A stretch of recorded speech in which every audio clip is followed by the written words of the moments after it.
me and Ryan have been officially welcomed to the jungle that is Barstool Sports. Our white whale, Sidney Crosby. Shave his head! Shave his head! Shave his head! Ryan Whitney, Paul Bissonette, R.A., Mike Grinelli, Spittin Chiclets.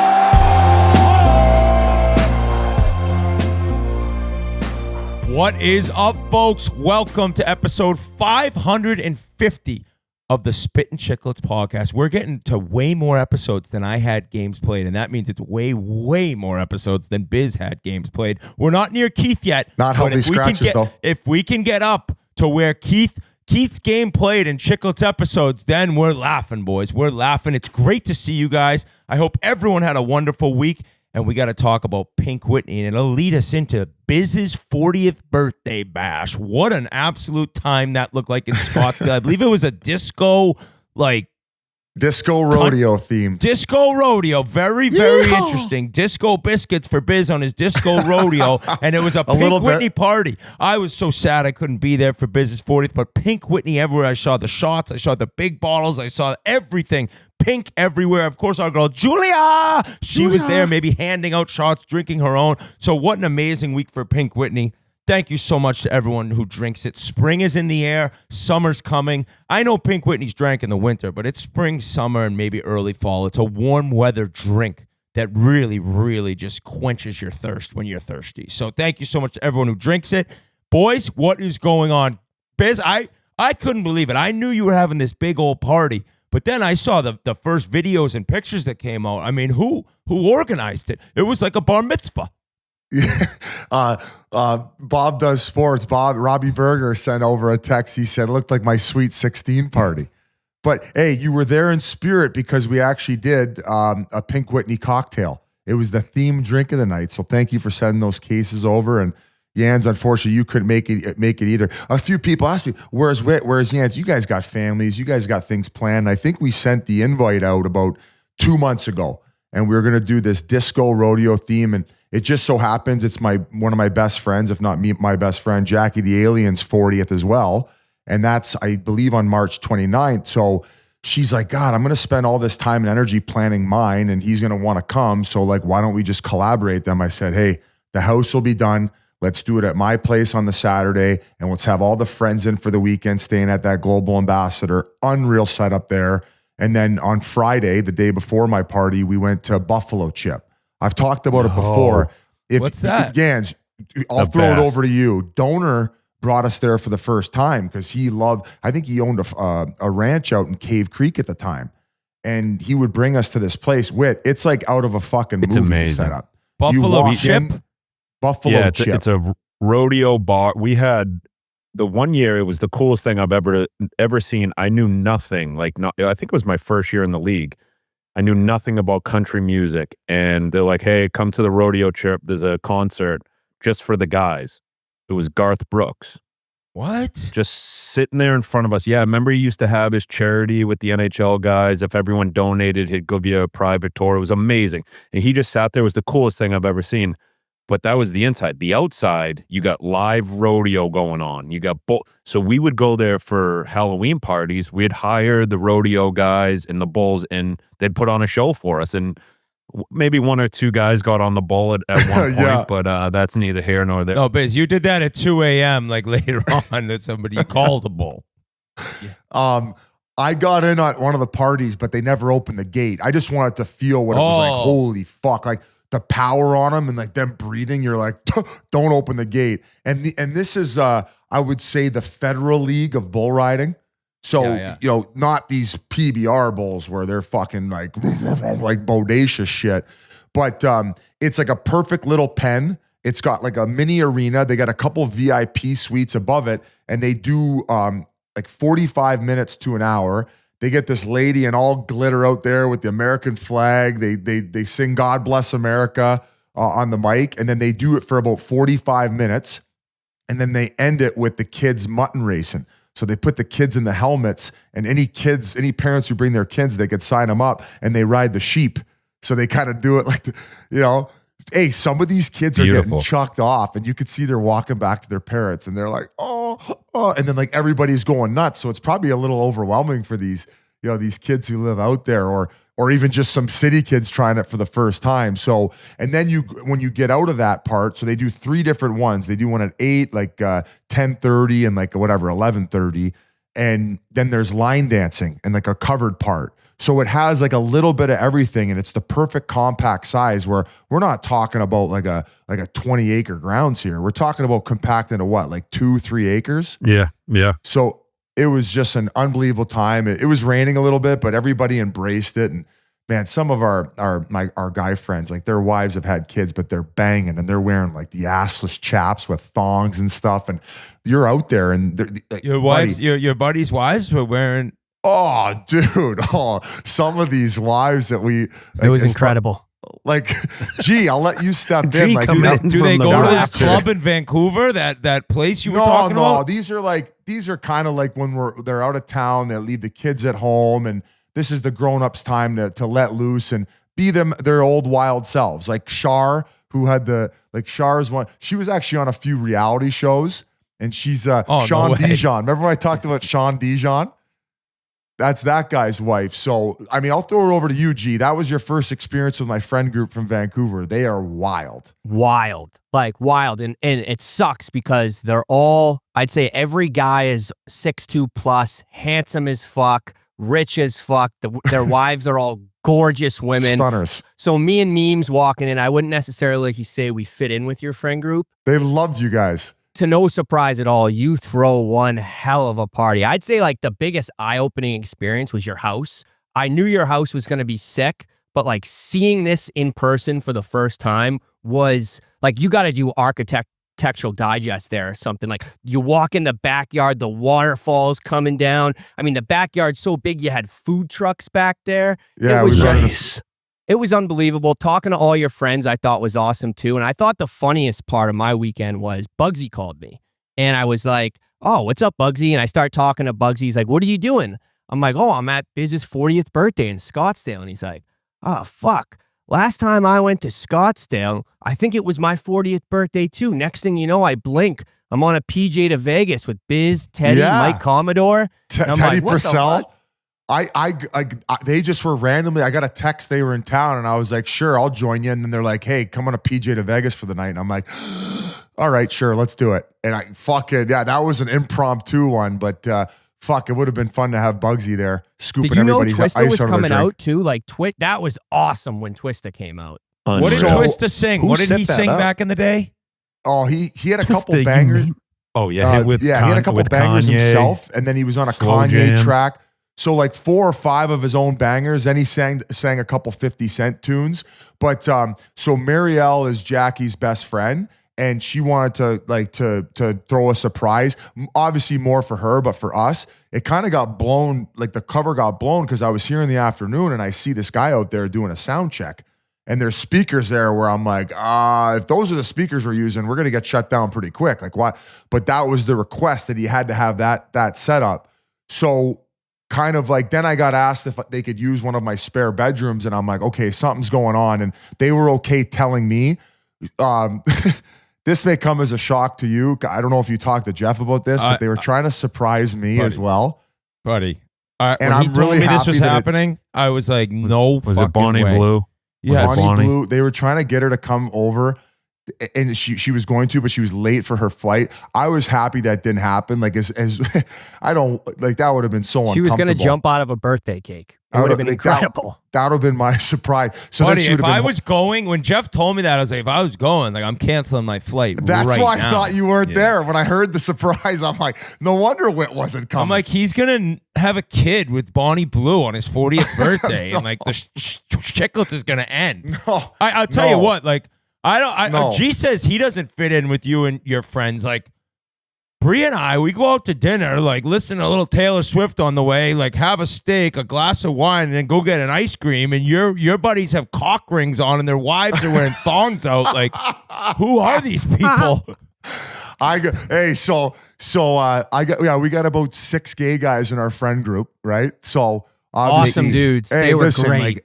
Do they ever attract like attractive ladies? They are just so fucking fun to be around, and Yeah, they never have a shortage of talent around them. But we were at Buffalo Chip, and two of them who maybe don't like you would never guess they were gay. Like some of them, they dress very flamboyant, and you're like, okay, obviously. Like and how the other- you're dressed? Yeah, exactly how I'm dressed. By the way, Pasha was online before the party a couple days, and he was looking at these, and they were solid colors. And I literally saw this one, and I go, "That one's gonna piss off Whit. Get me that one." No, but first thing I saw when I saw thought it, you were I was the like, that first thing's fucking sick. person I That thought is of so when I saw good. it. I just and know there's so many things you wear that if I wore, it's like I'd get booed off this planet. Like all of a sudden I'm on an Elon rocket. I got the matching one for us for the next Sandbagger against the FOREPLAY boys, and we'll get to that in a minute. But where were we at right before that? Oh, so Twista. yeah, so Marielle Armstrong is her best friend, and she wanted to contribute a surprise, and she ended up like it just so worked. They reached out to a bunch of different rappers, and then he was one that was going to be local and wasn't crazy expensive, like a $100K tab, you know, if you're bringing in one of the big dogs. And he was so professional. He got here early. He obviously did the sound check, had the Unreal speakers, and even stayed after. And just a classy guy. Was talking about like his childhood. He had a stutter. And he started like rapping to like gain confidence, and like obviously it brought him to where he got to, and he's still doing it. So unreal surprise, and Jackie loves that like 90s 2000 rap era. So it was the perfect surprise for her, and she was shocked. So unreal job there. Caitlin Bristow, another one of my friends, she's a Canadian girl, was on The Bachelor. She was invited. She was supposed to come. She had to back out because she's got a crazy schedule, but she sent this like rocker telegram. Have you seen that? Did you see the clip?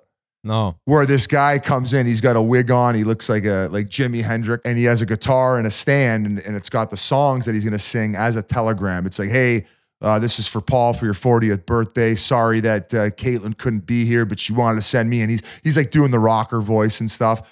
But he like forgot like my name and stuff, and like Cal's in the room and we're all watching, and he's like, way to come prepared. And then he like got the actual script up, and I'm like, how many of these have you done tonight? And he's like, you're my third house. So he's like going around Paradise Valley just doing these like one-off telegrams.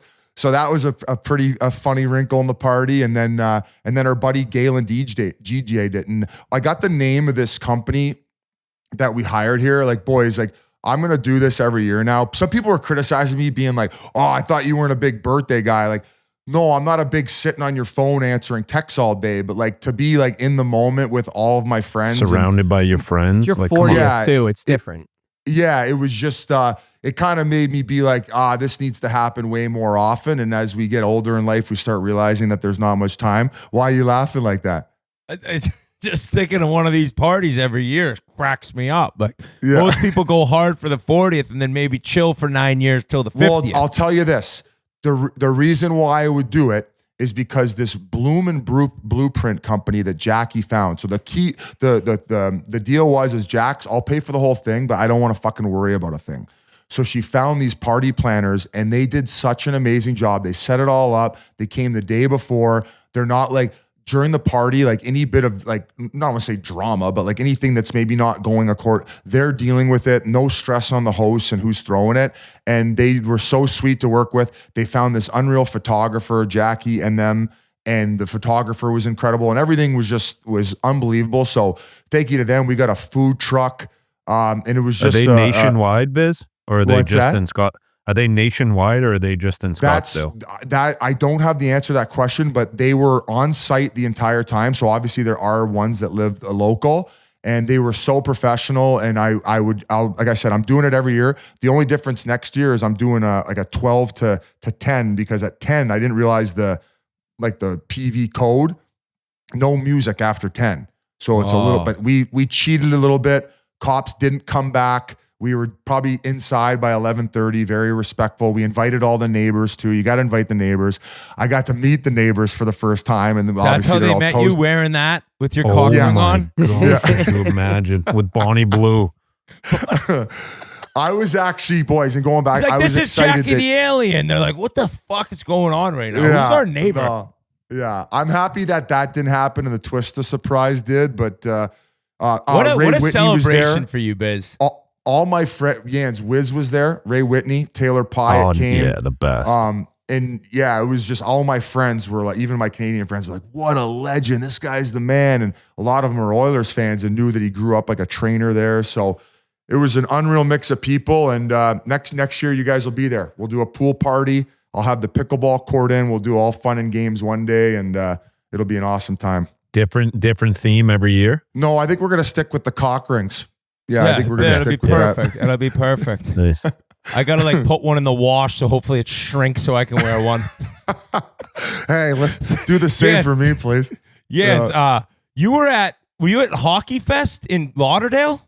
Yeah. What was that? Is that like a similar to Chiclets Cup, just on maybe a bigger scale? I haven't been to a Chiclets. How many rinks do you guys have for that? We have 6. We have 4 to 6 for street hockey and then 2 for roller hockey. Okay, so there was just 6 there, but it was all just ball hockey. But it was awesome. Yeah, the Panthers and those Hockey Fest guys and gals are unbelievable. Like, wait, was it Jonesy, our guy? No, it was the woman. What's her name? It's Brad Jones's company, though. Yeah, Mariah helped set it up. But yeah, that is Hockey Fest. Oh, no shit. And yeah, they were amazing. But yeah, the Panthers just, unreal. I think Sean Thornton, those guys in the on the business side probably set it all up. But they had, I think, 30 teams for the adult division. That was on the Saturday, the one that I went to, and then on Sunday was the kids division. I wasn't able to go to that. I think there was like 36 teams. So great. That's a great, great showing for down here in South Florida. I met a ton of fans too of the show and you guys and. Actually, one of the teams. So I would show up. I was just going to walk around, talk to people. I show up. There's a team, and the name it just says the Sonk Daddies on the front of their jersey. So I'm like, I got to play for this team. So I ended up playing a couple games with them. Was -6 and had 2 assists and a goal. I like to hear that. Pretty standard. It's not so easy, is it? Did you find any possible stranglers? Like, any guys look good out there? There was one goalie I had my eye on. He might get a little bit of a tryout. I'm going to have him come over. I'm going to shoot some pucks at him. And I think we have it set up for next Friday. So we'll do that. And then there was 2 other guys that I talked to. I liked their skill. I like what they brought. I told them I needed a little bit more out of them with blocking shots. And then the next game, they were laying down blocking shots. So there was definitely, my scouting ears and eyes were at the tournament looking for some players. But yeah, unreal event that the Panthers did. And I was talking to those guys and, trying to hopefully we could do something with them with a ball hockey or, some type of event. But it was amazing. And like I said, the company that does it is unreal at setting it all up. They had food trucks. It was like Biz's birthday. They had food trucks and stuff for the kid. Video game truck. Midgets wrestling each other. On? Yeah. They had a midget riding like a Doberman pinscher. It's like, oh yeah, shit, this is a crossover from Business Party. So last week, keep the chirps coming all pod, please. I've been when before we had kids, and even when Ryder was a baby, we'd go down to Florida and rent a place for like 2 months. We did that, and then Wyatt was born. We still did it. Then Ryder starts kindergarten last year, and you can't really do that anymore. And then like this year, I started coaching, right? So all of a sudden, I kind of realized and came to the conclusion like I'm never really going to be going on any golf trips, at least from September to March. And then the problem is, I probably could, but we have all our work trips, so I can't then come home and go away again for just to play golf. So I've been like, God, I really miss golf. Like, I'm not really going to be playing golf 6 months a year besides our Sandbaggers. Wow, we're the kings of YouTube golf. No, now, but listen. So I've been like the past month. I've been like, oh, and then my wife's like, what? I'm like, oh, so and so's down golfing right now, and then like 3 days later, I'll be like, oh man, Shawzy's playing the Grove today, and like she finally like 2 weeks ago, she's like, all right, you gotta like go play golf, like get out of my face. She's like, just go away for a night and play golf. So I have a buddy here, Andy Luther, kid's the man. We play in the big member guest together at Wollaston, and he's from Alabama. I actually met this kid. I was playing in the state am. I think it was like 2020. I didn't know him, and we're playing on like the 5th or 6th hole. He's like, hey, so you know anyone around here who likes playing like money matches, like gamble a bunch of money? I'm like, oh, buddy, this is perfect. This is great. We met. He's also a member at Boston Golf Club, this beautiful course in Hingham, Massachusetts. So we've started playing a ton of golf since. So I texted the kid 2 weeks ago. I'm like, hey, any chance next week we can go down to the Tree Farm? Just straight up invited myself. The Tree Farm is a course that was recently built by this PGA Tour golfer, Zach Blair. It's in the middle of nowhere. Like, we landed in Charlotte and drove 2 hours to the woods where he built this. This course is unbelievable. He's like, yeah, we can go next Tuesday. There's a 7 a.m. flight. We'll play Tuesday afternoon. We'll play Wednesday morning. There's a 7 p.m. flight home. I'm like, that's perfect. That's exactly what I need. So then I immediately text Tuukka. I'm like, Tuukka, you want to play? I was trying to think of guys from around here who could just take off. Tuukka's like, it's my birthday. I'd love to go. And then Luther texted this guy, Taylor Twellman, who played in the MLS forever. I think he played in the World Cup. He's now the main Apple TV like analyst for the MLS. And he's coming from LA. He's like, there's a red eye to Charlotte. I land at like 9 a.m. I'm like, boom, we got it. We got a group for 2 rounds. So we went down. This place is out of this world. Unreal. Like the course, it's just one of the sickest courses I've ever played. There's no menu. They just make like a big, not a buffet, but like every morning there's like 3 different breakfast options, lunch, same thing, dinner, same thing. And there's like cabins. So we had a great time. Sounds like a red tail kind of. Yeah, like very, like I think they have, I want to say there's 250 members. And yeah, like nobody lives around there. It's all national members that come in and out. So the cabins? We had yeah, there's like, well, they have, there's not like a cabin with like 4, like all you guys are in one cabin. They have like 3 different big ones with just rooms. So it's like you have your own room, but it's not like you're in some big cabin. But the only reason I say it is because I finally got a way to play some golf. So first round, I hit it horrible. I shot 73. I was like, what the? I hit my short game. I was like fucking Rory McIlroy chipping and putting. Then the next round, I knew it. I'm like, I can't hit the ball right now. I shot 86. I was horrible. But in that round, I think it was it's a par 5 dogleg right. I don't remember the name of the hole. Tuukka hits his ball left. I hit my ball right. There's a big hill down to the right of the fairway. So Tuukka's over on the left. I'm like, I'm just going to sneak down. I'm going to sit down against the hill, and I'm just going to like let him hit over me, right? And then I'll just get back up and hit my ball. Buddy, I'm sitting there, and I'm just kind of waiting to like, I hear him make contact and go, fuck! He hit a ground ball. No. That went 1,000 miles an hour directly into my shoulder blade. Oh, I was no. like, ah! And the crazy thing is, I was sitting there and I'm like, wow, I'm like, if he somehow hit a grounder, it really technically could hit me. It would have to, I mean, it was a 1 in a million shot. You got to hit a grounder first off, and then you have to be in the exact line of burying me. Dude, if it had hit me in the head, I might be dead. I might not be sitting here. You could bury me at your 41st birthday party. But I ended up just, so I was losing it. Tuukka felt so bad, but we had a great time. So I got a couple rounds in, and that kind of leads me into like, I got to play some golf because we have FOREPLAY coming up. And we have an interview just in a couple minutes. We interviewed Robby Berger. He's the man behind Bob Does Sports. Our Sandbagger was released last week. I had a couple people like, when are you going to do hockey players again? I'm like, buddy, we got 600,000 views on this video already. We released it 5 days ago. So it was incredible, the feedback. All their fans that came over from their channel in our first one, they came over to the Baggers. Pasha crushed it. And then this viewer, I mean, it's been going crazy. So we have Robby on, but we're also playing FOREPLAY. That's why I wanted to play some golf. So I know you chatted with Frankie, Biz. Well, because like you were talking about how hard it is for you to get away sometimes because you have the kids. I mean, you missed my birthday. You're going to go down to IceCon, I believe, on Saturday the 29th. And yeah, and I'm going there because my brother had a baby. I want to meet his daughter. So you can kind of do a full tour there. And then we're going to be kind of sounded like you were throwing a shot at him there. At who? At Whit. You said, you missed my birthday, but you're going to IceCon. No, I'm saying that he's going for like IceCon. He's going to be down there to see his brother's baby. And then now in Atlanta on the Monday, we're squeezing in a match with FOREPLAY. Now, they originally talked about kind of doing it like the Bob does, where it goes the Monday and Tuesday. Well, Whit's got to get home. You can only spend so much time away from the kids. So I'm like, listen, the momentum from the Bob Does Bagger, like we want to get into golf. We want Whit to be golfing more, but also kill 2 birds with 1 stone, bring more entertainment to our viewers, especially on the YouTube channel.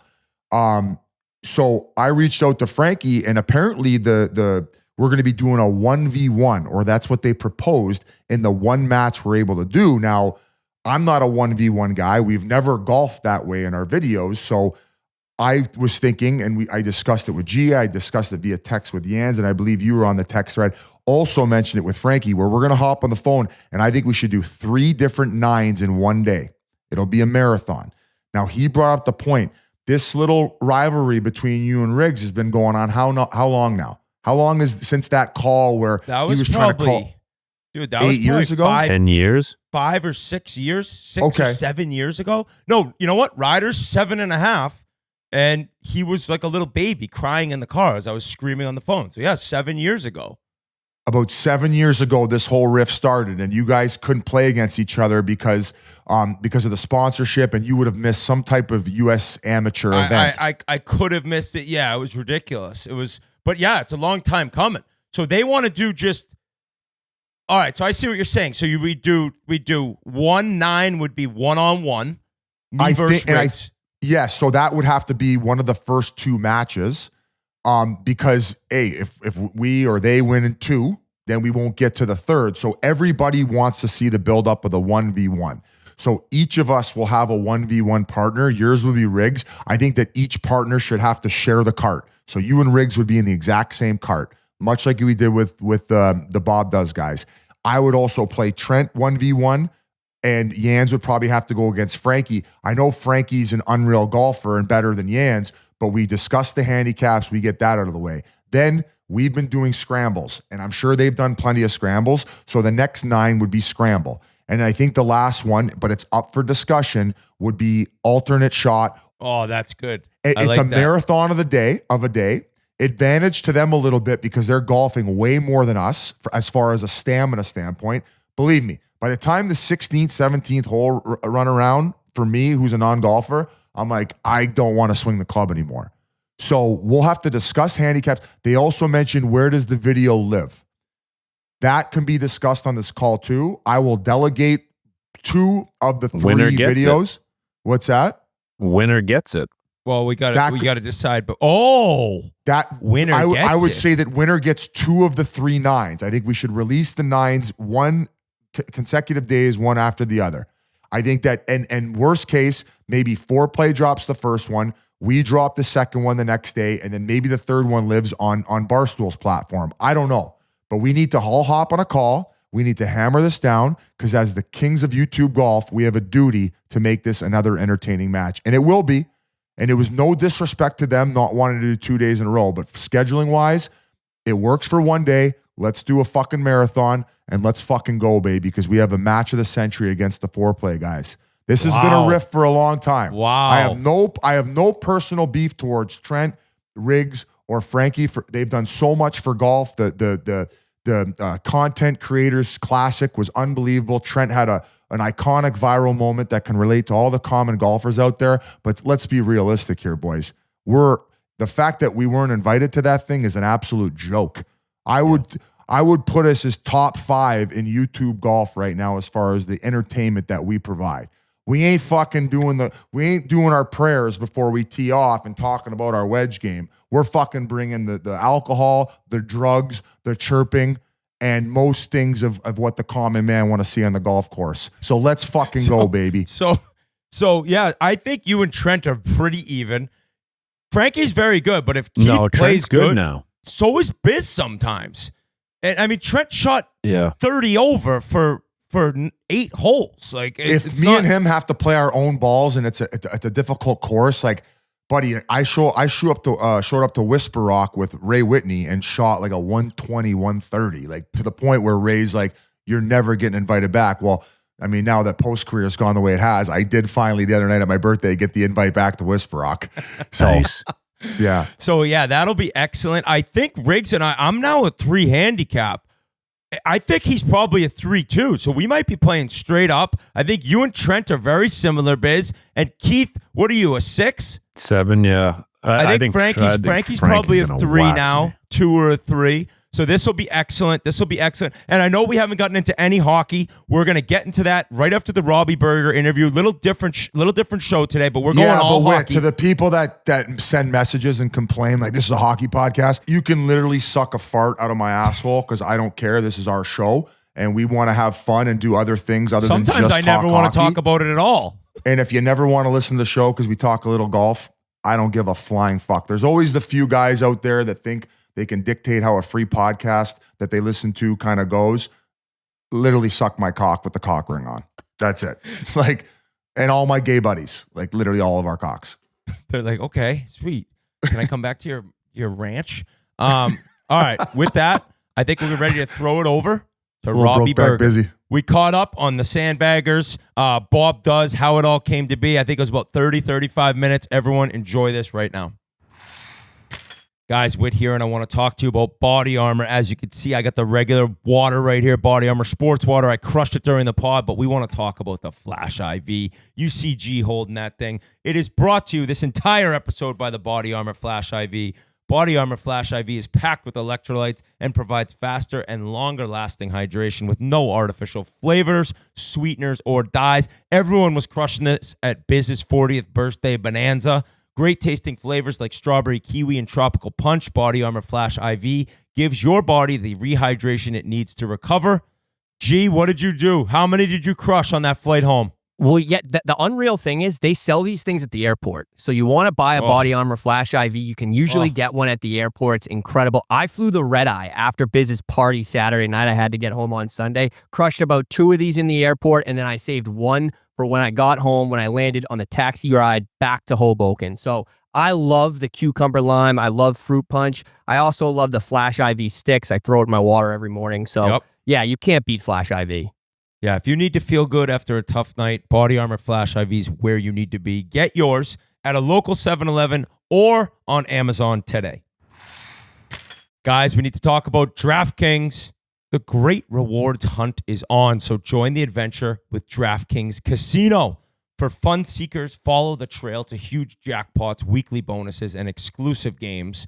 Plus, new players can get their losses back up to $1,000 in casino credits on their first day. Just sign up with code Chiclets and start playing to get up to $1,000 in casino credits back with a minimum $5 net loss. And that's code Chiclets, CHICLETS.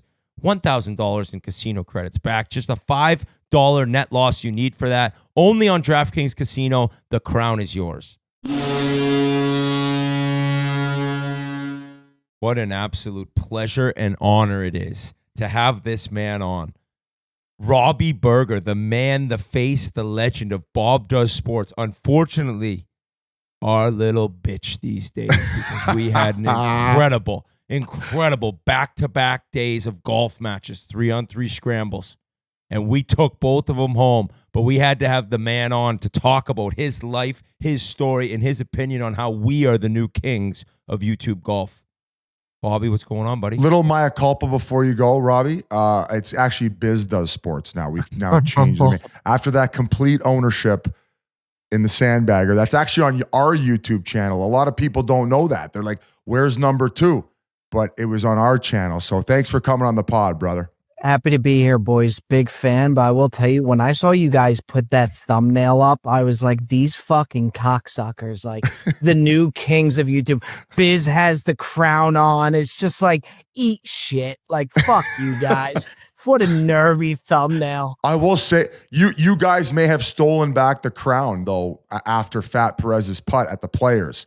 So you guys recently had that, what's it called? The Content Creators, like PGA Tour Special? Yeah, it's the Creator Classic. It was absolutely, it was insane. But like, I will say from a YouTube perspective, I was telling Perez, like I've never, outside of the Creator Classic, like going back to you guys, I don't really give, like, usually we film a match, it's over with, whatever. I've never, that one to lose to you guys the way that we did, it just, that one stung because you guys were talking so much shit. It was so much fun, but I'd never had a loss eat me up the way that one. And when you watch the video, you guys were so in our head. Oh my God, you made us look terrible. Mostly Joe. Joey Correct. was like, Joey was. I never seen a guy down that bad. His teammates hated him. His opponents were torturing him.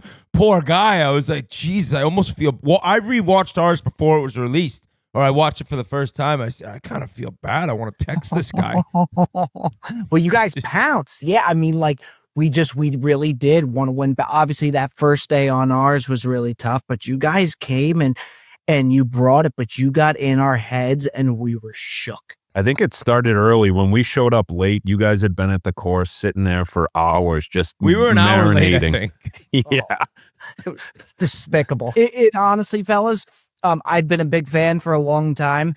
It was, people always ask, like, if you could have a collab with one person, who would it be? I would always say you guys, and it lived up to the hype. It was unbelievable. No, we loved it. Absolutely love your guys' stuff. We're definitely going to get something on the books for, again, we've talked about like a 3-day trip to figure something out, but I kind of want to get into more about you and Bob Does, right? Like, you guys have turned into this monster, and the story's so original and like how it came about. Can you kind of take Chiclets listeners through like how you met Cole Cuts, where you were at when you met him, and where it's all gone from there?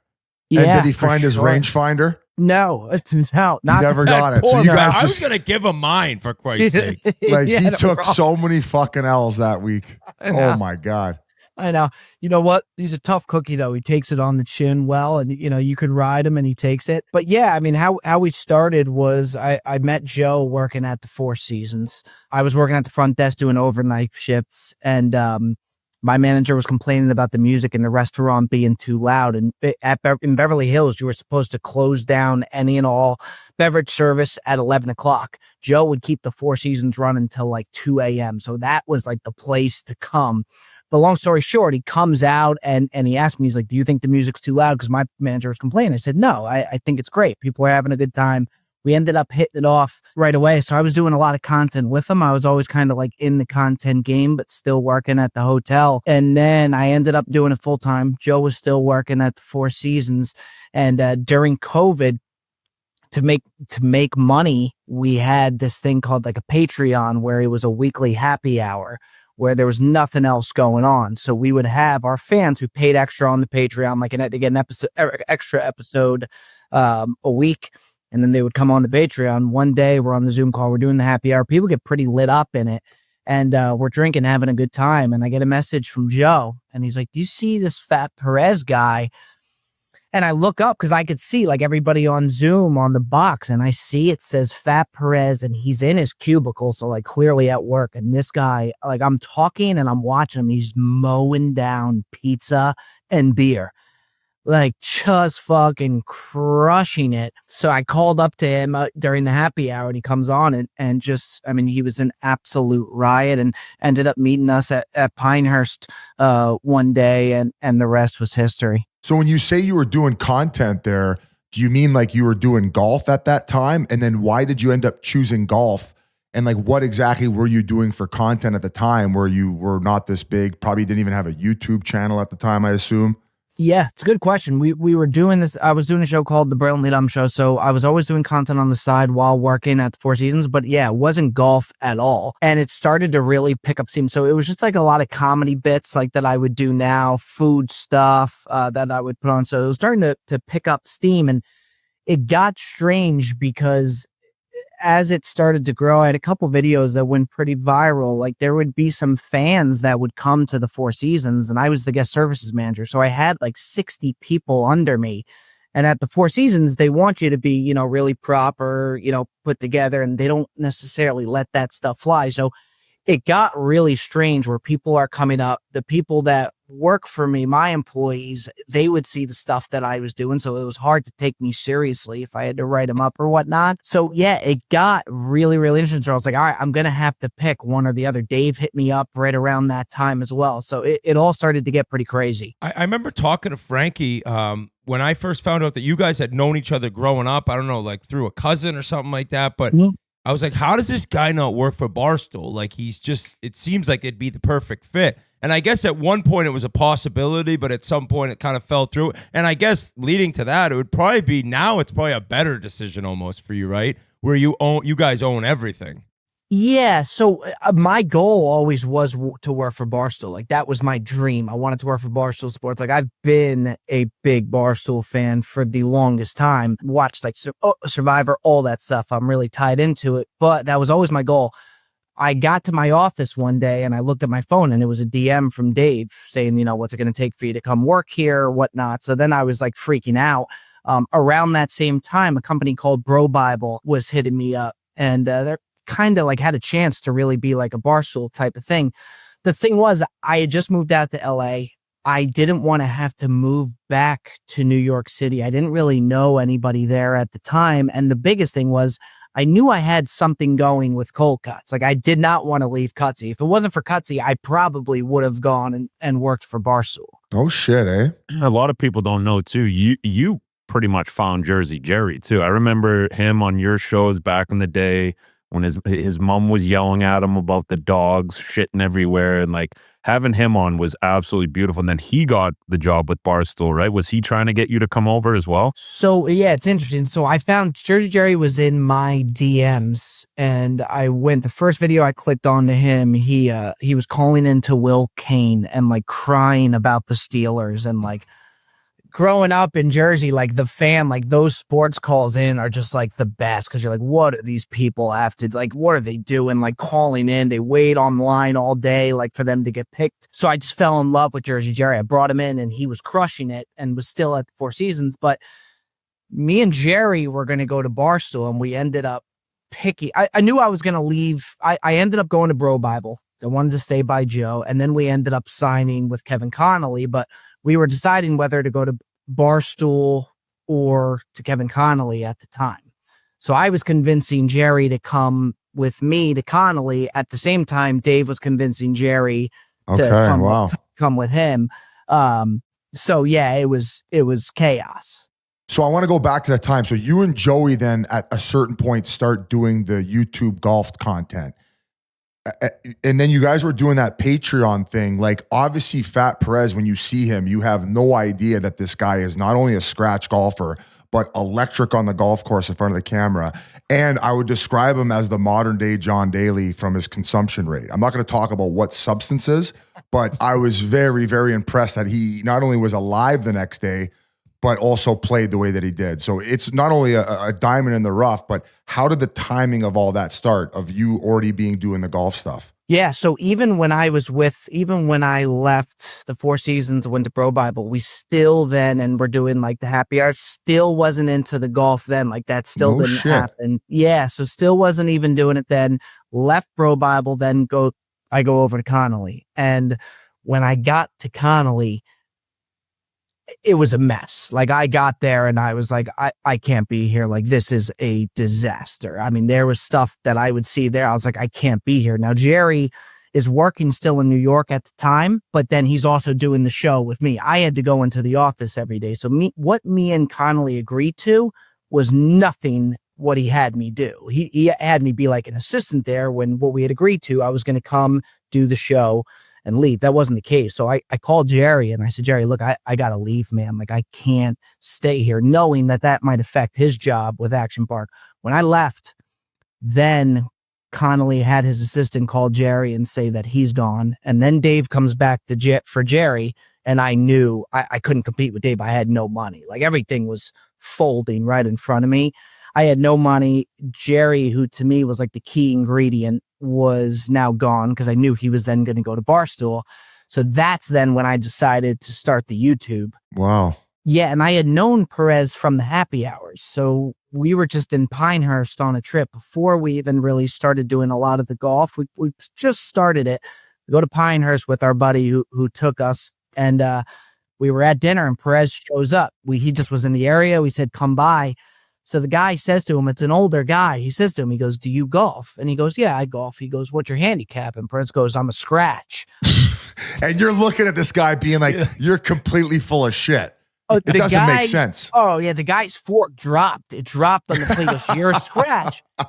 He goes, I'll tell you what. He goes, we have one spot. If you're a scratch, you show up to Pinehurst number 2 the next day. You show up and we'll get you on. He came out, lit it up, and then to me, I was like, we have to bring Perez on, and that's what really kicked it up. Wow. So from starting a YouTube channel to finding out this electric factory is a scratch golfer, and to those of you who are listening who are not huge golf fans, like, You guys have just under 1 million followers, subscribers on YouTube. Like, you're obviously huge on all the other social platforms.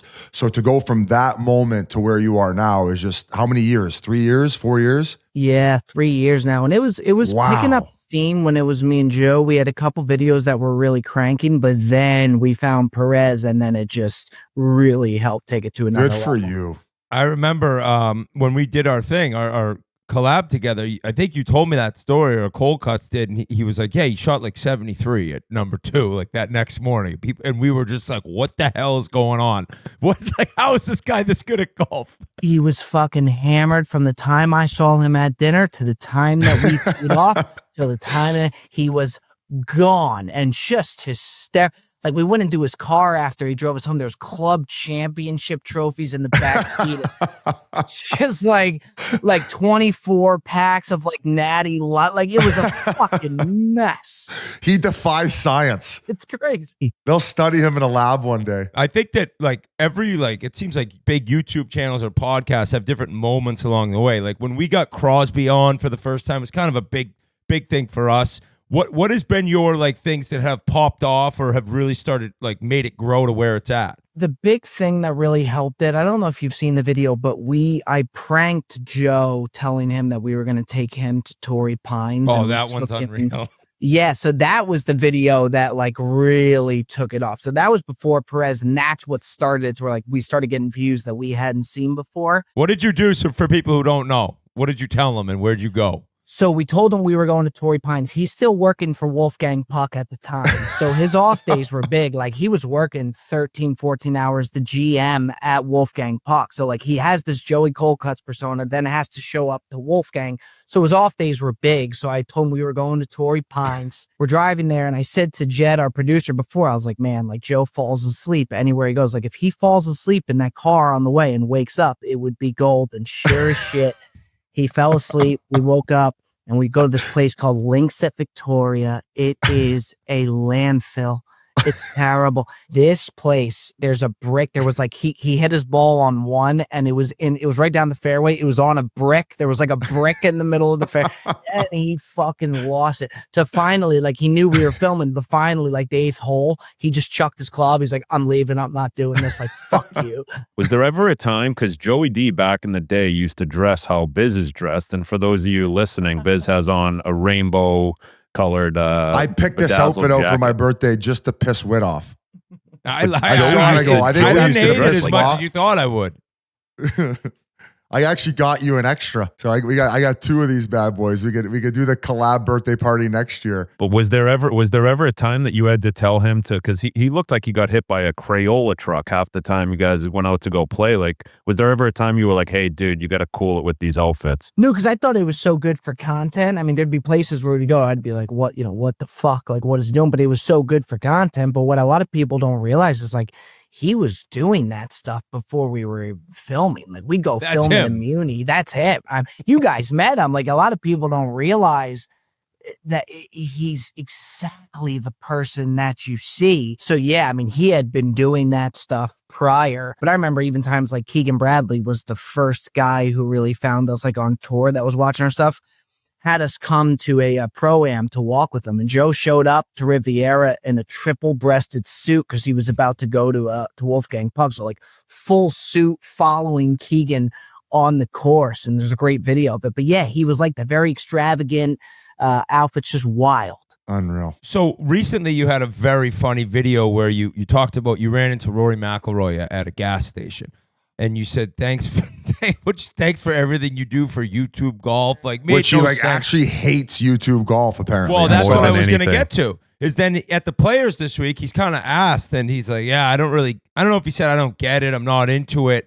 But from what you've seen and how big it is, like, how much do you enjoy watching other people's channels and doing collabs with other YouTube golfers? And like, where do you see it going from here? Because there are people who argue, Keith said before, YouTube golf's bigger than live golf. Yeah. I mean, it was even being at that Creator Classic, the buzz around that place, it is absolutely insane. And I watch everything. And I'm going to say this, you guys drop a Sandbagger, I'm probably the first one watching. Like, I can't get enough of it. I love it.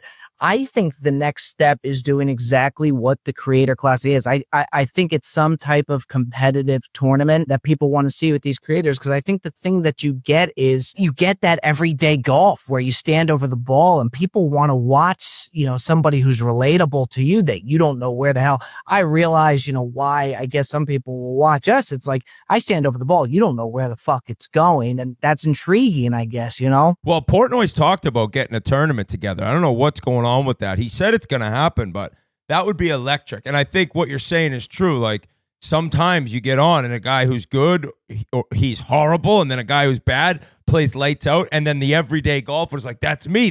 I was unreal one day, and then I sucked the next. That's why I enjoy it. We saw Rory, me, Yans, and I think Colcuts was there at the Grove, and he seemed like the best guy. I just thought his comments, maybe he's like a bit out of touch with the fact that YouTube golfers are way more relatable right now. I feel like people got away from what golf really about. Like, you don't need to fucking be buttoned up and proper every fucking course you go to. Like the way that we interacted on the golf course is the way that 99% of people and their friends are interacting on the golf course. You're shit talking, you're fucking around, and you're just getting sauced the whole time. Yeah, I also too, like, if you listen to the comments, I don't think he necessarily, like, people really got up in arms about it. And like, I don't think he necessarily said anything bad, but to me, it was just the perfect opportunity just to say, we appreciate what they do for the game or something small to that degree. But like, yeah, he didn't say anything bad, but I would have just appreciated him just saying, like, we appreciate or something, Yeah, and especially after the incident with the college kid. Now, what do you make of all that? Like, I guess a college kid at the Players, it was a practice round, maybe the Thursday round, and he like, I guess he was heckling him, and he goes up and grabs his phone off him. So what did you make of all that? That was kind of an ordeal, and maybe people were hammering him for those comments because it came after that. Yeah, it was a tough look, the phone thing, and I think he would probably tell you too that was a mistake. Like, somebody who took a beat, like Zach Johnson. Did you see that video with him at Waste Management? He's had like 10 of them.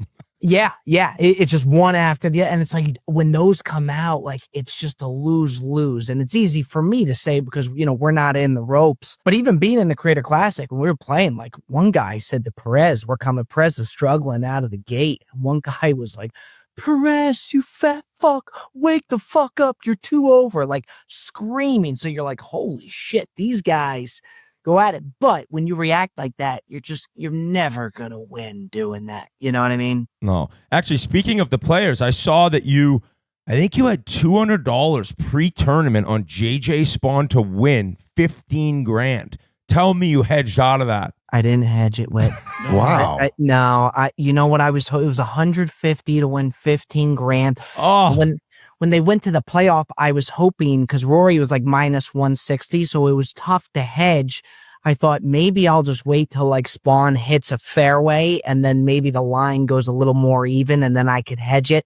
Never hedged it, and I was miserable today. Was there a buyout option when like they were on like 17 or 18 in the final round? I was looking for once he dunked into the water, that was it. And then even prior, once Rory was such a big favorite, and then once he won that first hole when he was up a stroke, it just wasn't there. So I got screwed. Are there any plans to do more content creator tournaments at this point? And also, we got to talk about the big moment. Were you on Perez's bag at the time where he hit that putt that mimicked Tiger's putt? Gave him the read. That was the only thing. I think maybe Trent's hole where he kept hitting the water was the most viral thing, but Perez's putt was probably just as viral. It was insane. Like I was even saying, Perez, I'd rather him be 15 over and have that moment than maybe even win the thing and not. Like it was unbelievable. But yeah, I know with the Creator Classic, they want to keep it rolling with the success that it had. But I think what you're going to start to find is these creators are going to say, okay, we want to go and we create a tournament like with you guys, like with the way that our brands fit. Like if we went out, I saw Dave talking about it, like our two brands coming together and starting something where we would like that heck, like when you guys did the Ryder Cup, that was awesome. It was amazing. Like that type of style, I think you're going to start to see these creators come out and create their own tournaments as well as still participate, I'm sure. And things We'll like be the new Creator Live Classic. Tour, just no overhead. I You're not know. going to pay guys 250 sheets. I think it would be unbelievable. The only thing with that, because like there's some of those YouTube golfers, and you play with them, the Grant Horbats, the Bryan They're so brothers. Like good. there's some, like they're obviously the one Bryan brother is a pro, but it's like you got to find a way. You got to find a way to make it competitive. I thought what you guys did with them, where it was you and Joey as playing as a scramble versus them, like that stuff's cool. So like the ideas are endless, and people are gonna watch it. Like you could do whatever you want. Yeah, I think, Dave really kind of nailed it too. Like if you have, of course, the Creator Classic are all guys that are like scratch, but if you did want to bring a lot of other people in, you could, that's the beauty of golf is you could handicap it and I think still make it competitive to where something like that could definitely be in the works. And I think would really, really work because people want to see the guys like Trent, and whatnot. And then you just handicap it and it would be amazing. Now you guys do it's a golf video every week, right? Yeah, so we do 6 videos a month. So 2 of the weeks there's 2 videos. So yeah, you guys are on the course doing a ton of stuff. Has it taken away, like, do you get many rounds that aren't content, right? It turns into a little bit of a job, no matter, even though you're playing golf, it's not, you're not like laying brick or anything, but it's like, have you still been able to enjoy golf on the side, or is pretty much all your golf now filmed and then posted? Yeah, so the rounds we play, like I love doing it on camera, like what we did with you guys, like obviously that's a blast, but I have come to appreciate like the rounds we get off camera where it's just us messing around. I do love that. Like I've learned to really, really love it. And I mean, lately I used to really not care if I played good or bad. Like I'm trying to get better now. I can't figure this game out, man. I just can't. You had the round of your life in the first one against us. Yeah. And your guys didn't really, like, you were unstoppable. And you're making every putt. I was like, Jesus Christ, I thought this guy was a 9 handicap. I'm also better when I show up, Joey, and just like don't even think about it. Fuck the range. Joey. Fuck all the practice rounds. Joey. You just I call him Joey. Robbie. It's I don't Perez. even know any of your names. You guys are That's calling us Fat. out day 2. You're like, what's Fat Perez's name? I'm like, Fat? Yeah, we said And- to like I said to Brez, like, do you think Biz has any idea like our names? He's like, no. He's like, no chance. Like, Yeah, but the announcer at the Players did the same thing. He said, thanks a lot, Fat. oh And, like, yeah, go- it's so I'm not the only one. it's unbelievable. Yeah. Hey, better than calling him Joey Chestnuts the whole fucking first day with. No, that was the second day, I think. Yeah, it was. Which is You know even what worse. it is, too. Yeah, I think Whit said it in the group chat. What was the total amount of Pink Whitneys that got down? I think you guys had 138 shots 130 or combined, and I something. wasn't even drinking. I was 5 just hitting guys, the bone.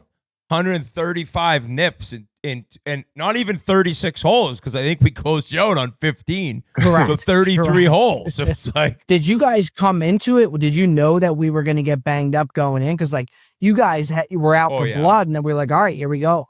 actually, that's a good lead into because you have half-a-days. I hadn't had them.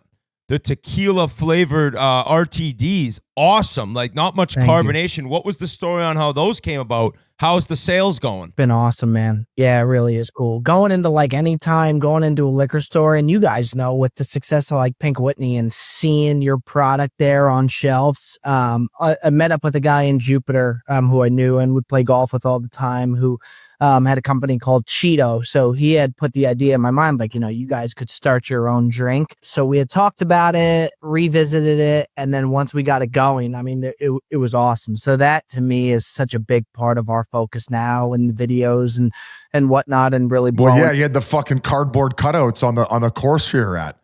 Oh yeah, that was Yeah. So how much did you pay that guy? You paid that guy prior. I swear to God. I said, you Biz. I was like, Biz, there's levels to this. As if I knew as if I wasn't shocked that was there though. I thought for sure you guys teed him up. I thought That guy for was sure. living in the neighborhood they send every person in witness protection to just like hide them from the mafia. Yeah. Whit kind of already brought it up with us having Crosby on, how it was such a pivotal moment for us. And you talked about a few of those videos that have gone viral. Like, what's your most like pinch me moment that you've had since the success of this over the last 3 years? Whether it was another collaboration with a huge golfer. Did you guys get Scotty Scheffler on? No, we had Bryson, which was awesome. He's huge. Talk Yeah. about a 180 that a guy's done as far as likability on the PGA.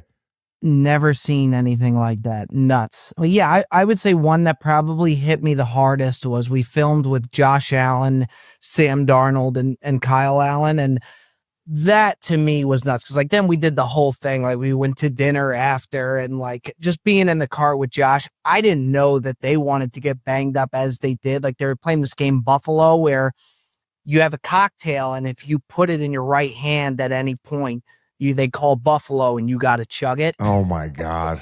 So he just signed for $300 million. It's insane. What a beauty. It's insane. And What a beauty. We had a blast. And that to me, by the end of after dinner, we got in the car and we were like, I can't believe, that day just happened. But to be honest with you guys too, if you ask the guys, they knew how big of a collab that was for me to play with you guys. So to me, that was one of the best ones we've ever had and one of the biggest pinch me moments because again I've been watching you guys for a long time. The best part about it is like it didn't feel like work at all, and after we got to know you even more after the first one with you guys, like that's why we felt comfortable showing up an hour late. We're like, hey, these are our buddies, man. I could take a shit in his golf cart and he'd laugh it off, like that's the bond that you need. And now why I'm ready to go on a 7-day trip to the Dominican and do like a fucking 7-game series like the Summit Series. Bro, Wick came out of that minivan. I thought you guys would be like in a rush to get to the carts and get out there.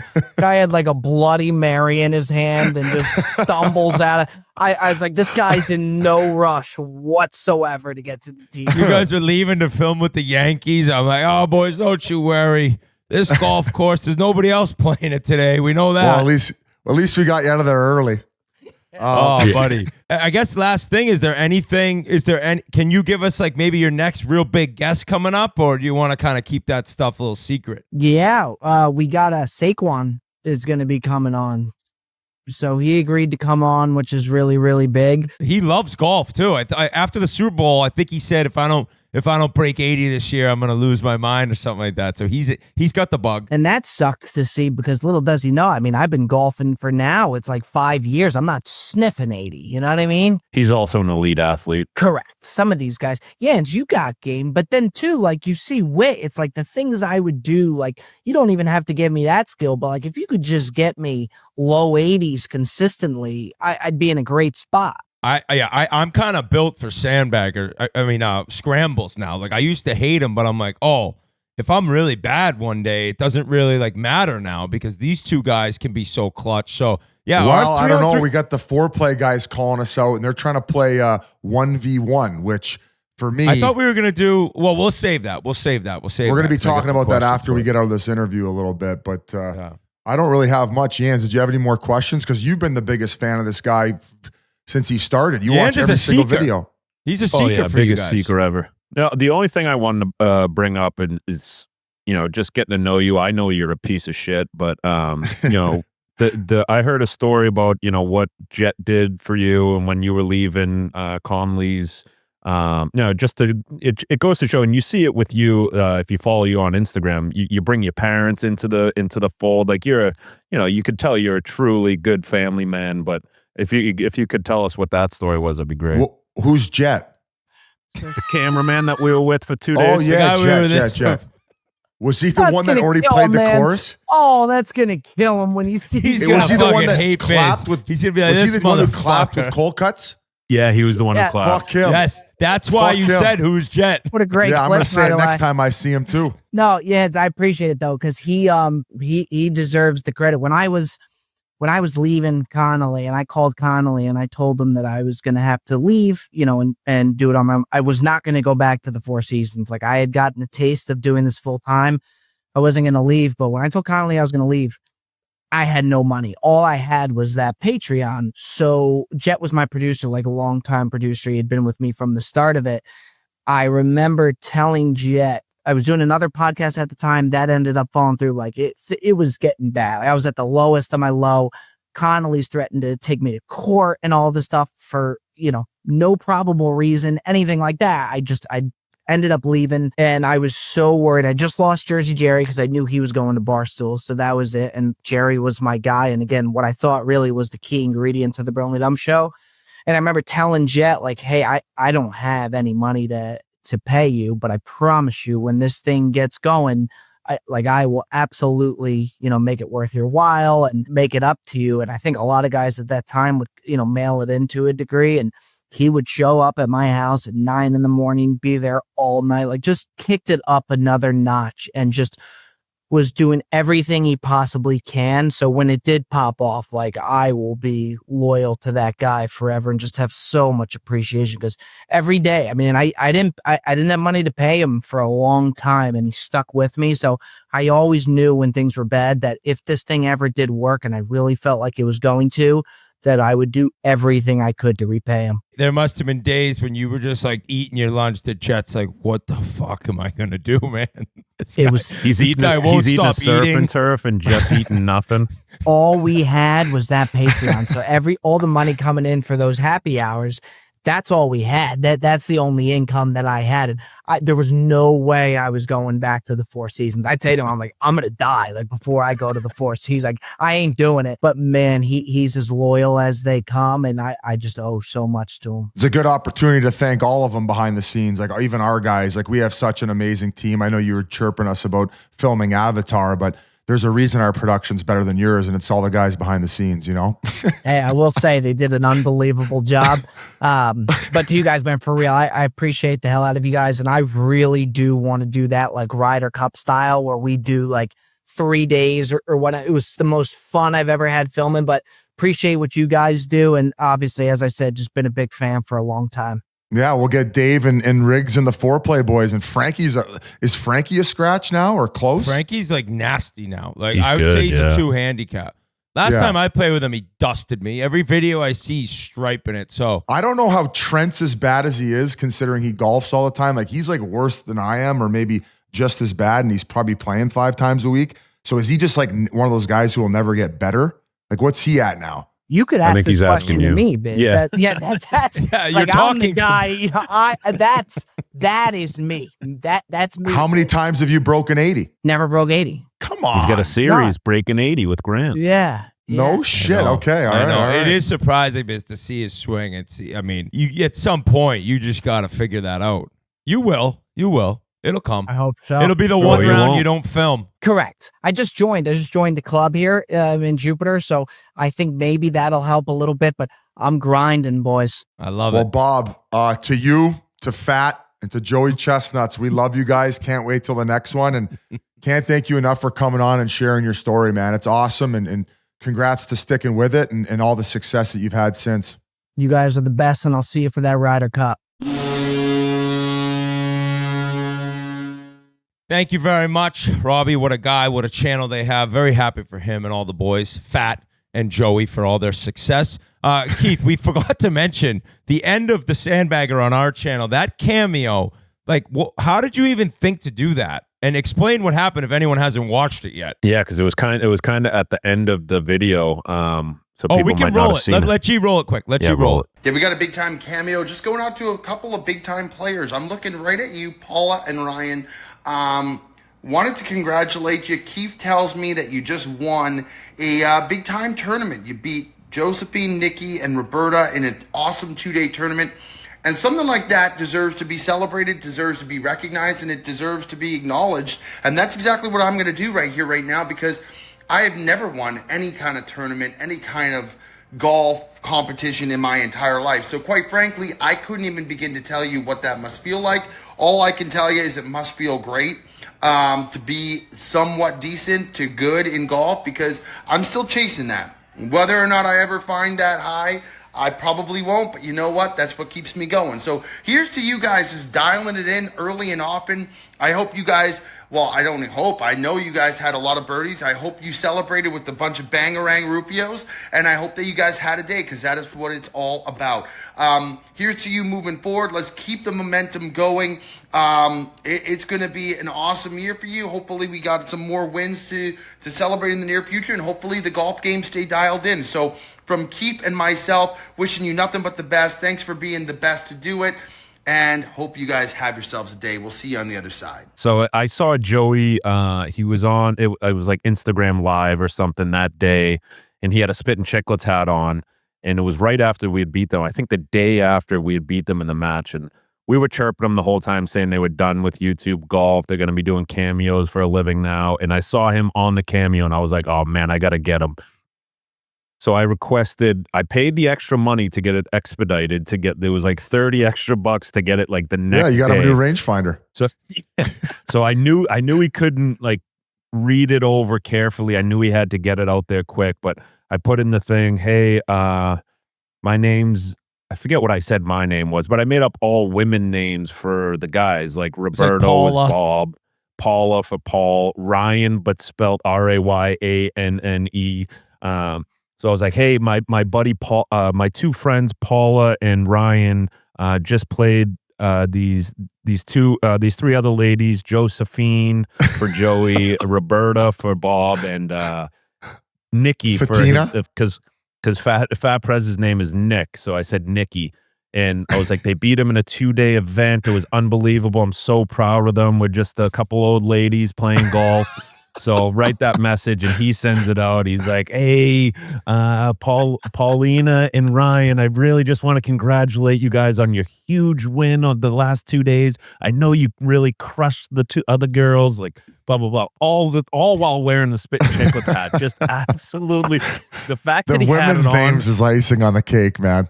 That's that's like when we were asking what year Chiclets started, and one of us had a hat on that said established 2016. Yeah. Oh, So my he's God. just, What a fun 2 days. congratulating us. It was so good. Oh, what an ending to that video. Just to fucking rub salt in the wound. We bullied those guys. Like, we might get... I read a couple comments where people were like, I like the ones where you're not bullying the opponents. Like, I know. I go, this isn't for Sandbaggers aren't for you then, because like all I'm trying to do is to get a lead to just crush somebody we're playing against. Filming people have written me, is that what you're like on the golf course? I'm like, with my friends, yeah. I mean, what are you talking about? If you're playing two people you don't know in like a legit match, you're not like carving them and talking about their bodies and their eating habits. You got 3 buddies, you're paired with a random guy, just fucking giving it to him. Calling him pizza box ass like Yans. Remember Billy Thomas, Biz? Yeah, I played with Billy.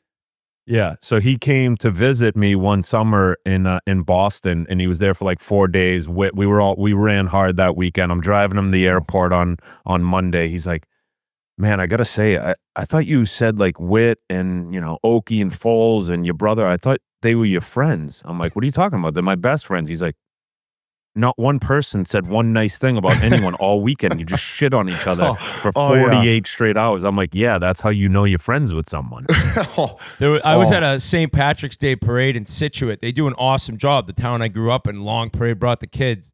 And there was a guy wearing a shirt that said, kiss me, I'm Irish, or go fuck yourself because I'm from Boston. I was like, what the? I've learned that the hard way, being in a group chat with you and Witt. Just shitting on anything I say every time. Like, can't even get any work done. Can't get a straight answer. Just burying me. So Saturday, I took in G. Why don't you hop on here? I went. BU played UMass Amherst in the Hockey East quarterfinals. Unreal game. Like the pace, the energy. Dude, UMass has this kid, O'Hara, I think. I want to say he's a Nashville pick, stud. They have a Russian kid. They have a really good team. BU won in overtime. That kid Cole Eiserman scored. So they're on to the semifinals where they're now playing UConn. Maine won. They're playing Northeastern, who beat BC. It was awesome. I watched it when I got home. BC loses. So they have 2 weeks off till the NCAA. But Thursday, our YouTube staying hot. You're dropping University of Minnesota Chiclets U. Yeah, what a fucking jacket. Wait, how about UConn? UConn? UConn looks fucking sick. UConn's very good. Well, UConn has that new rink. Mike Cavanaugh was the assistant at BC forever. He's the head coach. He's done a great job with them.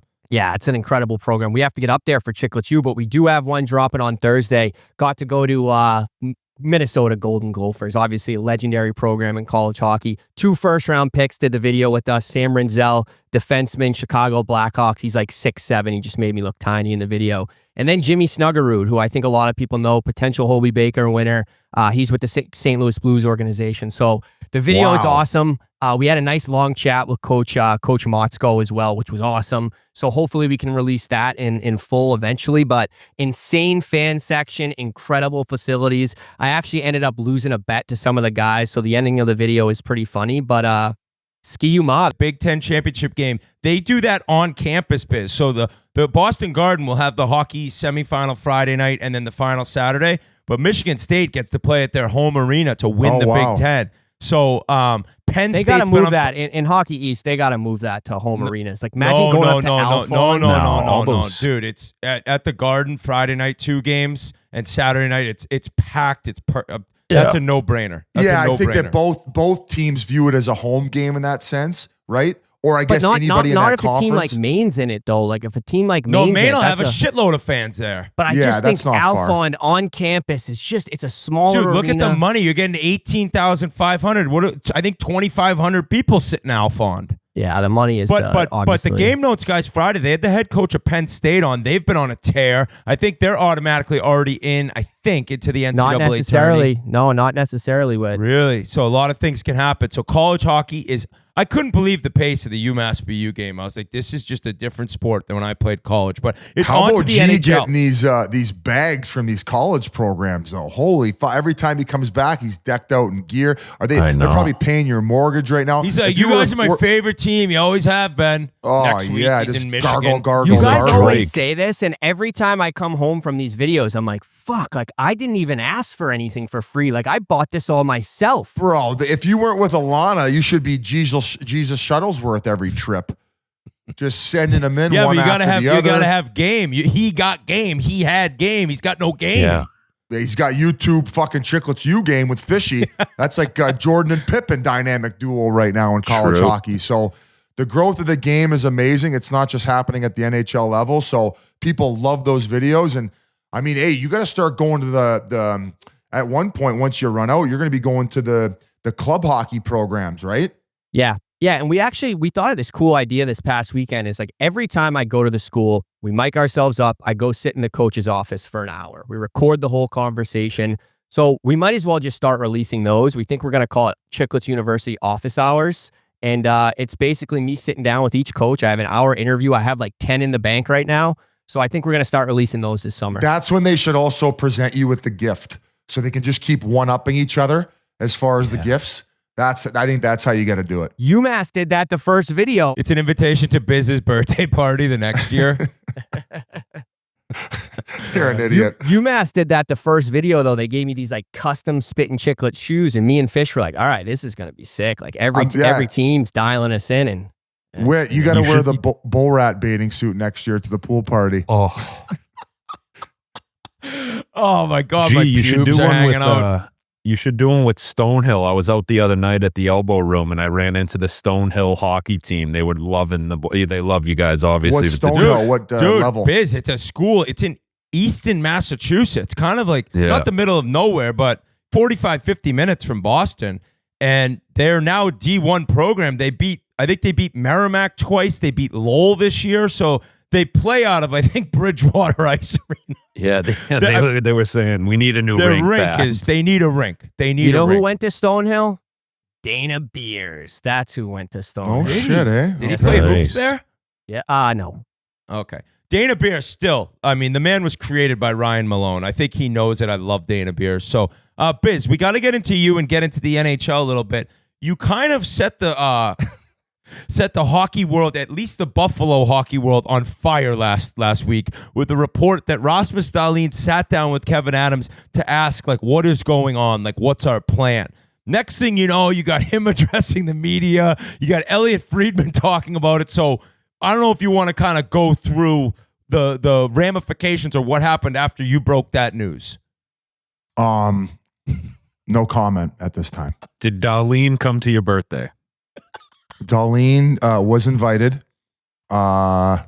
He decided to not show up last minute, and therefore I found out and decided to sabotage the Sabres organization and also tamper a little bit as a Toronto Maple Leafs ambassador to draw him over to a winning team. There's one thing that we are missing, and it's a number one defenseman. I think we can all agree that there's not enough of them in the league. There's probably 15 of them, to the point where I actually got in a debate online about it because I was on Merrick's podcast addressing some of the comments, as well as mentioning how many teams don't have a number one defenseman.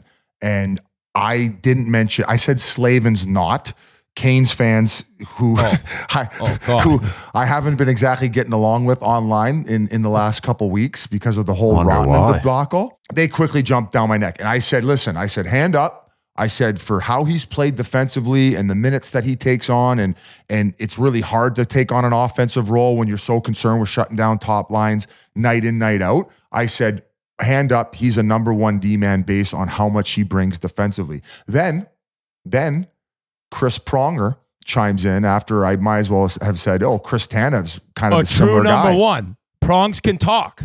He's a number one bonus. What was he? First ballot Hall of Fame? Oh, yeah. He's the last defenseman to win the Hart Trophy? Yes. I mean, I think that he can speak on this subject. And he said, Canes fans, if you're a number one guy on the power play, if you're a number one PP, number one PK, or at least a PKer, contributing 50, 60, 70 points a year, and are also able to play against top lines and shut them down and not look out of place, that signifies you as a number one defenseman. And I would say that Tallon is that, right? Yeah. Like even as he's progressed, he's become more of a physical defenseman. He's competent defensively. He's penalty killing. He's paying power play. He is a true number one. So I am sorry to the fans of Buffalo for stirring it up. I am not going to comment on those comments. I will keep them to myself. I don't want to continue this, but if it continues to go as such in Buffalo, Mr. Tallon, you would be very welcomed in Toronto. And if the league, as an ambassador of the Toronto Maple Leaf, wants to fine me for tampering, send the invoice to Brendan Shanahan or MLSC or whoever over there can pay it, because I ain't. I am just speaking facts. Hey, how long has Rasmus Tallon been in the NHL? He's never made playoffs. This is 10 years. Seventh year, never made playoffs. Year. And now all of a sudden they move away from Cousins, who I think is a very good centerman, and he's looking really good in Ottawa. Don't know if that was a panic trade, what it was, but all of a sudden, would you not say, based on what you're seeing this year, that you're probably looking at another 3 to 4 year rebuild there to get themselves to relevance? Like, this team's not even close, right? No. We can agree on that. Did you see the game against the Detroit Red Wings the other night? I thought Patrick Kane looked like he was MVP season again. He had 5 fucking points on him. I think that if you put 2 and 2 together with Elliot saying on his podcast, this is kind of my fault. I think I might have known what happened, but we'll just leave it at no comment by you. We'll leave it at no comment by you. Very funny though that all of a sudden Tallon's probably like, where are these questions coming from? Oh, it's the guy in Joseph in the Technicolor raincoat on a podcast talking about you. I don't know if Rasmus is going to be joining us anytime soon on the pod. I apologize to him. All I'm saying, sir, is that I think that most people understand at a certain point that you're just like, what more do you want me to do? How much more time do you want me to spend here watching what's happening? And I'm not blaming Kevin Adams. I'm not blaming anyone in particular, but this is the National Hockey League. I believe there was a poll that just came out that they were voted worst ownership in the NHL. Did you guys see that? Was that fake news on Twitter? Was that something? Party? Was that what the guy? Maybe that was. Yeah, I think that was. That was Jackie Alien poll. Yeah, that was actually Twista spitting that on the decks. But it's just, boys, it's not good there, and I think that he deserves at a certain point to be able to move on. And if Buffalo fans want to get pissed about that, I think the rational, sane ones aren't. I was just gonna say, if you're a true fan, it's like, buddy, G just said it's his 7th year. If you're an honest to yourself fan, a first overall pick superstar defense in the NHL in like the 8th or 9th season of being legit the worst team every year, it's like, I get it. He wants to like play some meaningful hockey games. So I understand it. And in terms of the number one defenseman thing, I think it's fair to say Jacob Slavin is a great number one on the Hurricanes, but I agree with Pronger. I think of Doughty. I think of Duncan Keith. I think of Scott Niedermayer. I think of Pronger. Like, those are the guys, and I'm just saying because Slavin doesn't get a ton of points to run the power play. So I get Pronger's point, and I do get where you were coming from. But Canes fans, I mean, you could have said anything, and they were coming at you. They hate your guts. So Carolina hates you. Buffalo hates you. And once again, talking about the trades specifically takes nothing. What did you say? Yeah, just pointed to himself saying, he hates me too. Yeah, I know. You weren't there for my birthday. I know you hate me. Twista hates you. Yeah, you never paid Twista. He hates you. That wasn't my surprise. It was for me and Jackie. He's God got damn it. I'm gonna have the landscapers like, we rappers haven't after got me. paid yet either. We hate him. Oh no, there's a few the guys at my waterfall door guy. right now. Oh no, they're looking into my office window. Where were we? Oh, Canes fans want to think that I hate their team and I don't think they're good because of my criticism about the way that the trades were handled. That's not the case. And there was a poll that just came out based on percentage. Like Another what team- poll? There was the percentage of teams getting to the second round that are currently listed, and I didn't see Carolina pop up. I think Carolina has I would put them at a 30% chance to reach the second round, if not 50% chance at this point. I don't think. Yeah, I think higher. Like the Devils, the way the Devils are playing. They weren't on the list that I saw, but I don't know what their percentage is currently. But I've said it before. I think that they're going to reach the conference finals again. That's where they're going to hit the roadblock of maybe not having those few game breakers. They're all 7-game streak. Why aren't you talking about this? I think this is an unbelievable team. I never said it wasn't an unbelievable team. And they all work their bags off, and we see it year over year. They outshoot teams. They outcourse them. They outpossess them. But until they get that timely goaltending, until they get that superstar who can also get inside and score that big goal to help them win 3-2, as opposed to, guys, they haven't won a fucking game in the Eastern Conference Finals in the last, 15 fucking years? I know, but they just get worked when they get there. That's They all get we're saying worked. here. That's all we're saying. So Eric Tulsky, he gave an interview, it was on The Athletic, I think, talking about like how he would do it again. Like I guess the article said he slept 8 minutes like the night before the deadline because he was trying to get everything done. And he talks about like we were going to hold on to him. If we didn't get a player like that we wanted back, we would have held on to him. He would have been a rental, but they ended up making the move where he loves Stankoven the most, and he ends up bringing him over, and it's worked out because the team they are on a heater. They look phenomenal. Unfortunately, Svechnikov got injured. I don't think it's long-term injury or anything. So yeah, it's a great team. They didn't do anything with the goaltending, but he's really happy. Anderson's healthy again. What is it? Kochekov, the other guy. Yeah. He's looked good. So yeah, it's weird because the fans have a legitimate beef about people always kind of dogging them. I think they got less of a grief than Capitals fans, who everyone's just dismissing them. I saw the Capitals lead the league in goals and are third in goals against. Like, so maybe I'm one of the fools. Like Capitals fans can be angry. Hurricanes fans, I think we always say how good you guys are. It's just about like, I don't know if you're good enough to win the Stanley Cup. I don't think you're good enough. So that's not. I mean, is that an insult that you're one of the top teams? You're just a little bit short of being a champion? I don't know. These playoffs will show, but they're firing on all cylinders. One of the discrepancies too is he also admitted the fact that Rantanen, their camp, said no initially, but he still went through with the trade. Like they asked for the opportunity to speak to Rantanen's camp. Rantanen, his goalpost didn't change. Once he got there and it was done and he was shocked, he was like, I'm going to go give this a fair shake. Like, I'm going to come in. I think they had him staying at the airport hotel. He wasn't there much of his time there, but I think he was sleeping at the airport hotel. They didn't have many home games. It was just a shitty situation, as Elliot talked about, where there was never really an opportunity for him to gel there.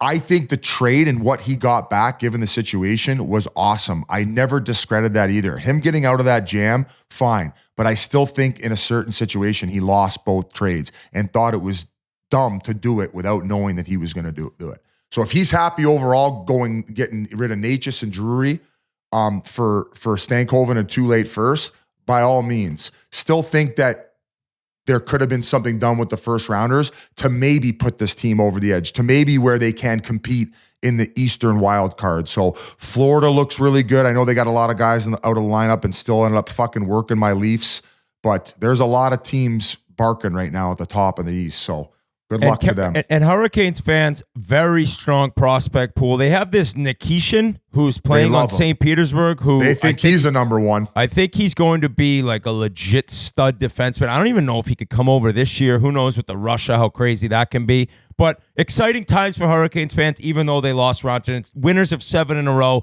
They're humming along. Another team humming along. And what a story. You brought up Dylan Cousins already. We're going to see Brady Tkachuk in the Stanley Cup playoffs, guys. And, Oh, and God baby. damn, if I just mushed them, that would be something else. But it seems like they might end up kicking Toronto to a wild card spot. That's the difference in those two organizations right now. You saw Brady going nuts with the crowd on the microphone in the arena after the big win last week. And then they've just been going along and along. Stützle, I think he had a 17-game point streak or 17 out of 18 games. He's lighting it up. Cousins has 2-2 in 5 games since he's come over. Jake Sanderson, what a season he's had. And Ullmark. That was the question, right? Like, Ottawa needs a goalie. They get him, then he gets injured. Oh, no, what's going to happen? Dude, he made the save of the year against the Bruins this week. I don't know if you saw that save on Lowry, Keith. He dove across. I think it was 5-3 at the time. I think so far the save of the season, but Ottawa is feeling it right now. The arena's alive. It's packed. People are excited. I saw some article where the guys are like, you could feel the energy around town. And it's just a cool thing because we needed new blood in the playoffs. And if Ottawa gets in, when they get in, it's going to be as exciting as a time as I can remember to see a Canadian team back in the mix with. And I've played playoff games there. I've told the story many times. Outshot 17-0 in the first period of my first ever NHL playoff game. And I was like, this building's insane. They went on to lose in the Cup final that year to Anaheim. So I don't know if you have anything to say on Ottawa, any of you guys, but it's been fun to watch. I think they're so good right now. And just watching the last few games, you think Bruins fans are like, geez, I kind of wish we still had Ullmark. But, I mean, I know Swayman's younger and stuff, but besides Brady, I think the guy that drives their bus for that team is Jake Sanderson. That kid is an absolute stud. He's going to win a Norris one day. Like, he's just on that trajectory of just keep climbing up the league, and, you know, like everybody knows, defense is the hardest position in the game. Hence why Biz got moved to forward.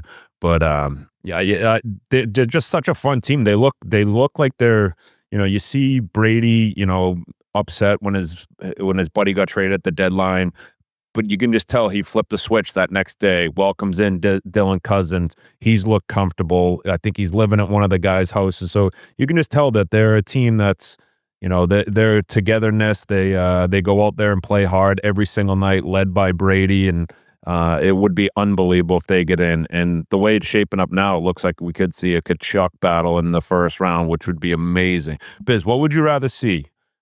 Leafs Ottawa, Florida Tampa, or the Tkachuk brothers playing each other? I mean, no disrespect to Ottawa, but I think I would pick Ottawa for the Leafs basically over Tampa, right? Like that would, like you just look at that proven goaltending and just knowing playoff hockey but just to go back tire pumping Ottawa, like it's nice to see this young core starting to figure it out. And then all of a sudden they bring in Cousins. Like, how about a fucking flip of the switch for that guy? Dude, going to that situation, walking into that locker room where it's like, this is on a tee for you. He can feel inspired. I think it was Elliot who was talking about on his pod. And we've mentioned it too. Like, it felt like the fire wasn't necessarily burning in his belly. And this is a guy we've seen like as a good two-way centerman who has skill. Like, he's dropped his mitts for teammates in the past. I believe he broke his nose against Hathaway, wasn't it? Where he saw him take advantage of. So it's in there. And the fact that he gets to slide over and Brady's already there kind of leading the way in that regard. And you mentioned Sanderson being young, Batherson's young. Like, that's a nice young core to get some playoff experience. But if I'm the Leafs, I would probably want to go against a non-experienced team. But then Ullmark's more proven than Stolarz and Wolar. And I almost don't envy the fact that you got two guys in Toronto, because if Stolarz plays bad game one, then all of a sudden you got a goalie decision to make where it's like in Boston. Ullmark, you know, he was a little bit, I think he was injured at the start of the year, right? He missed a little bit of time and they weren't overriding him too much, but now it's like, oh baby, he's found his rhythm. He's the guy. He knows he's the guy, and he's been there, done that. So I just think that Tampa's a little bit more of a wagon. But hey, listen, Leafs have not been playing good. Not a good showing from the big board. They're playing horrible. They can't score. But I understand. But fucking every team hits fucking roadblocks like this. There was like before this little bad streak, like they'd won 5 in a row. They had a really tough schedule. They were on the road a ton. Like, listen, get out the kinks now. They still got 15 games left. They're 2 points with, I believe, a game in hand. they could still even win the division despite how bad things have been going. Florida's a little banged up.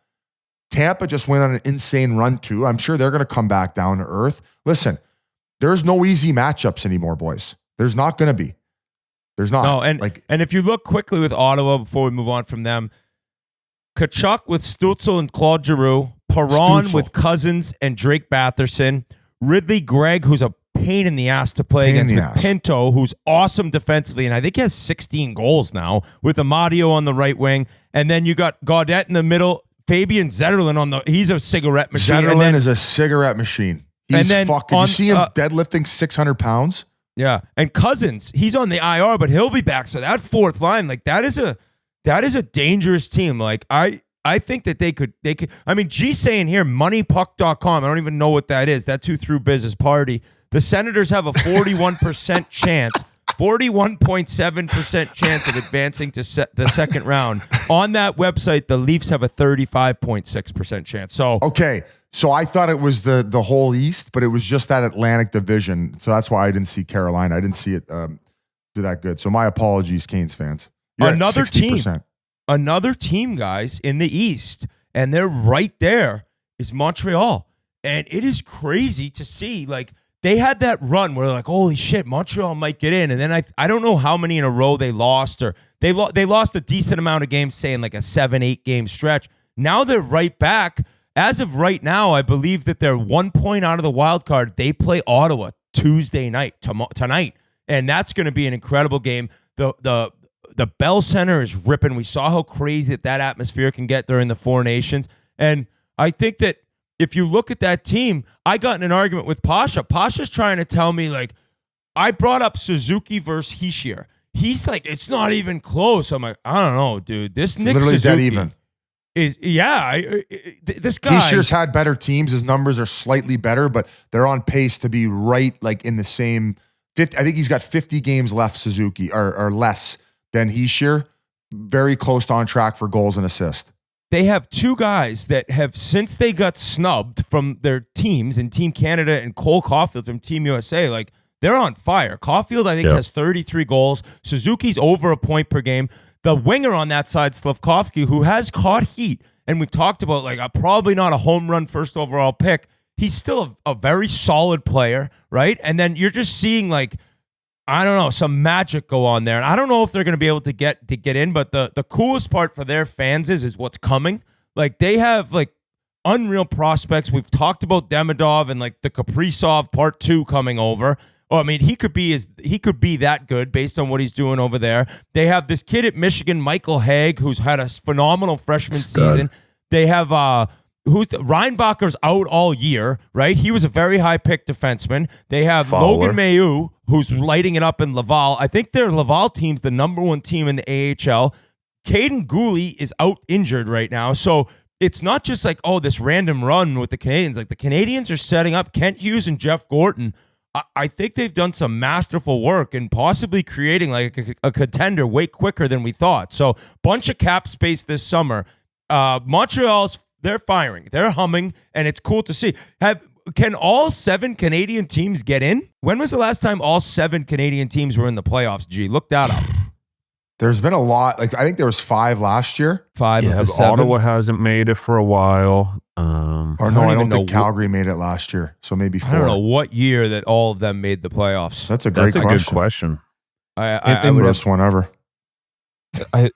With Montreal too, like, they're doing this all with, I mean, no offense to Sam Montembeault, but he's, basically been a backup his whole career, and he's gone there and, kind of figured out his game a little bit too. So doing it with a, non-number 1 goalie, and I know they got Fowler coming up through the system too, but yeah, they are on pace to look like a good team for a what you're saying is the Viagra triangle is rising.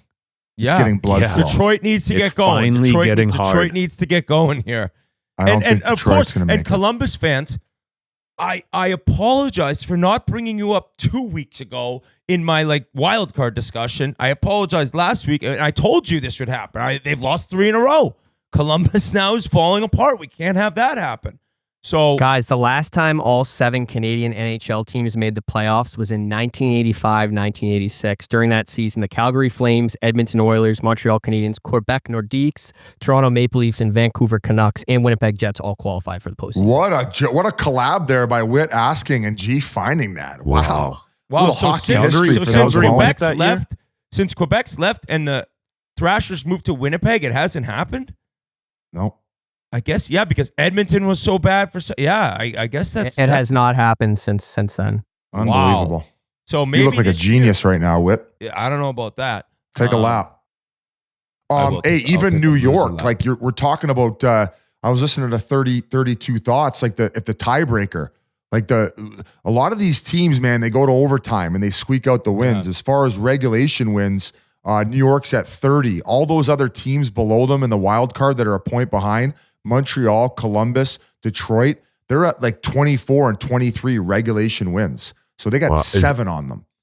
And that's the first tiebreaker, right?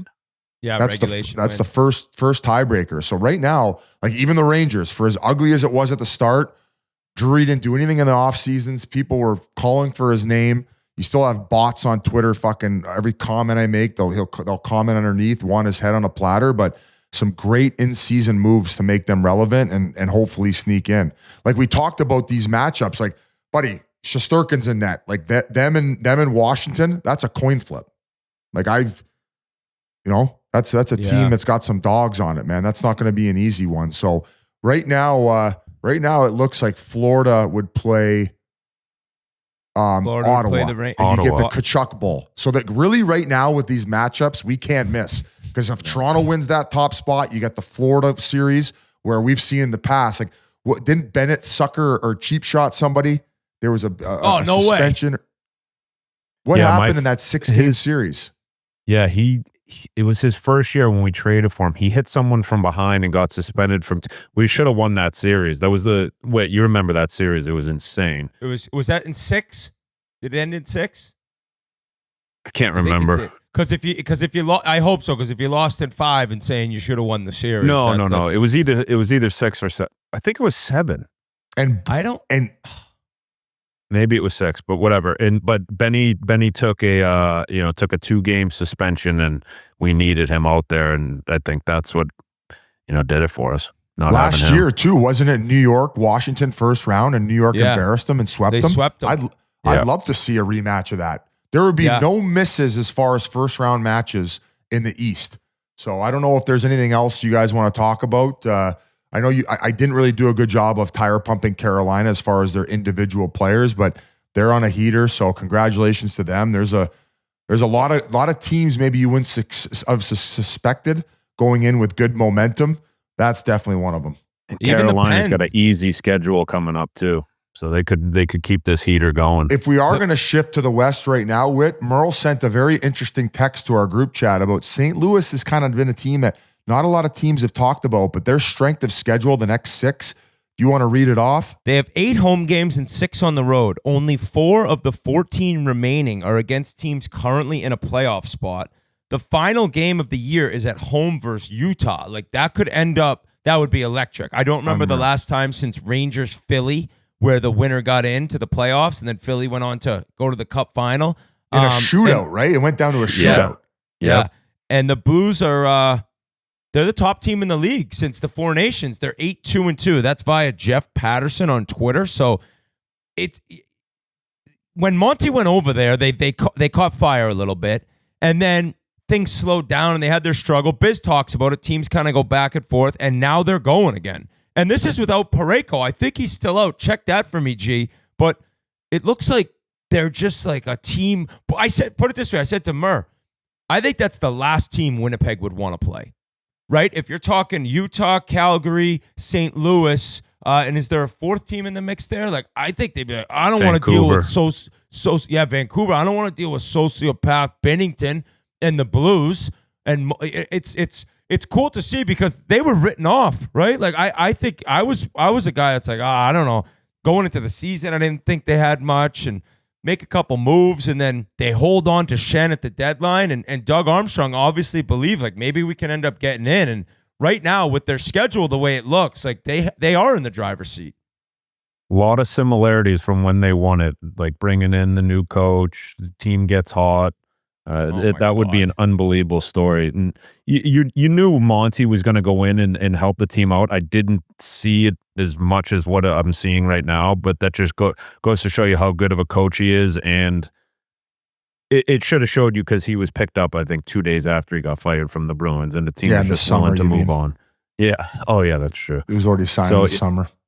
Yeah, it's always good seeing St. Louis do well. And then with Binnington, like Biz said, if you see him in playoffs, he's going to do something crazy game one. So he's an electric factory. I mean, I'd almost at this point, like given how they're rolling and their health situation, see them instead of Minnesota. And I know they're going to get guys back, but fuck, man, it's like watching paint dry sometimes. It happened quick. It happened quick with those injuries, man. And I don't even think they're close to getting those guys back. Kaprizov and Eric Sinek, right? Yeah, Brodin as well. I don't know if he's back in the lineup. And I get it. How are you going to survive without those guys in the lineup? But it's been ugly, and it was like such a magical season for so long, and then the injuries catch up. It's why like luck is so much a part of all this. No doubt when the playoffs starts, you need some luck, but even to get in, like you need guys to be healthy. And Minnesota right now, luckily for their fans, I think that it would take a catastrophe for them to not get in, but with how good they were early, I think they're safe enough.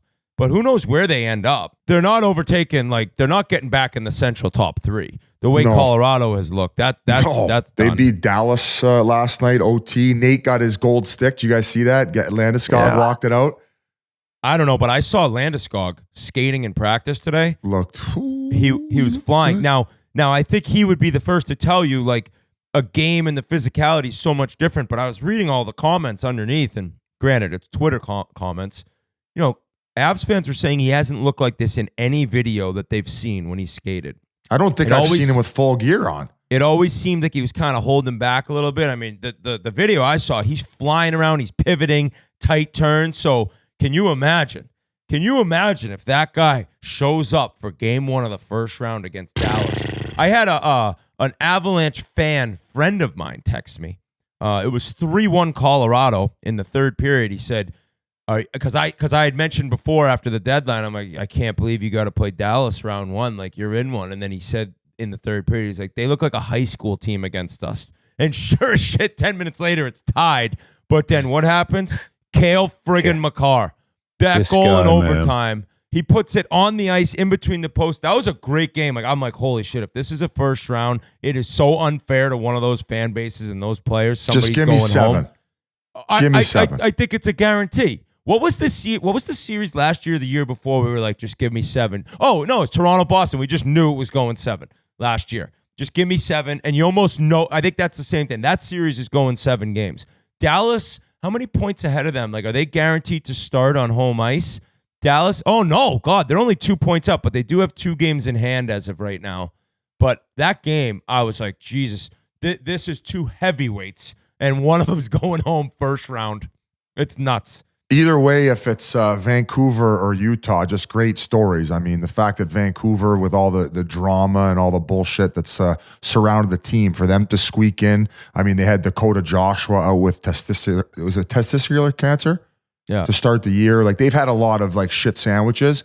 And then Utah, imagine that fan base after they've showed up and welcomed that team to get their first taste of playoff hockey in their first year. That would be such a momentum gainer for them. So Calgary, like there's right now outside of Minnesota, I think all of those would be an exciting story. Like if those guys aren't back healthy, like I think it's going to be quick work if they get that last spot against Winnipeg.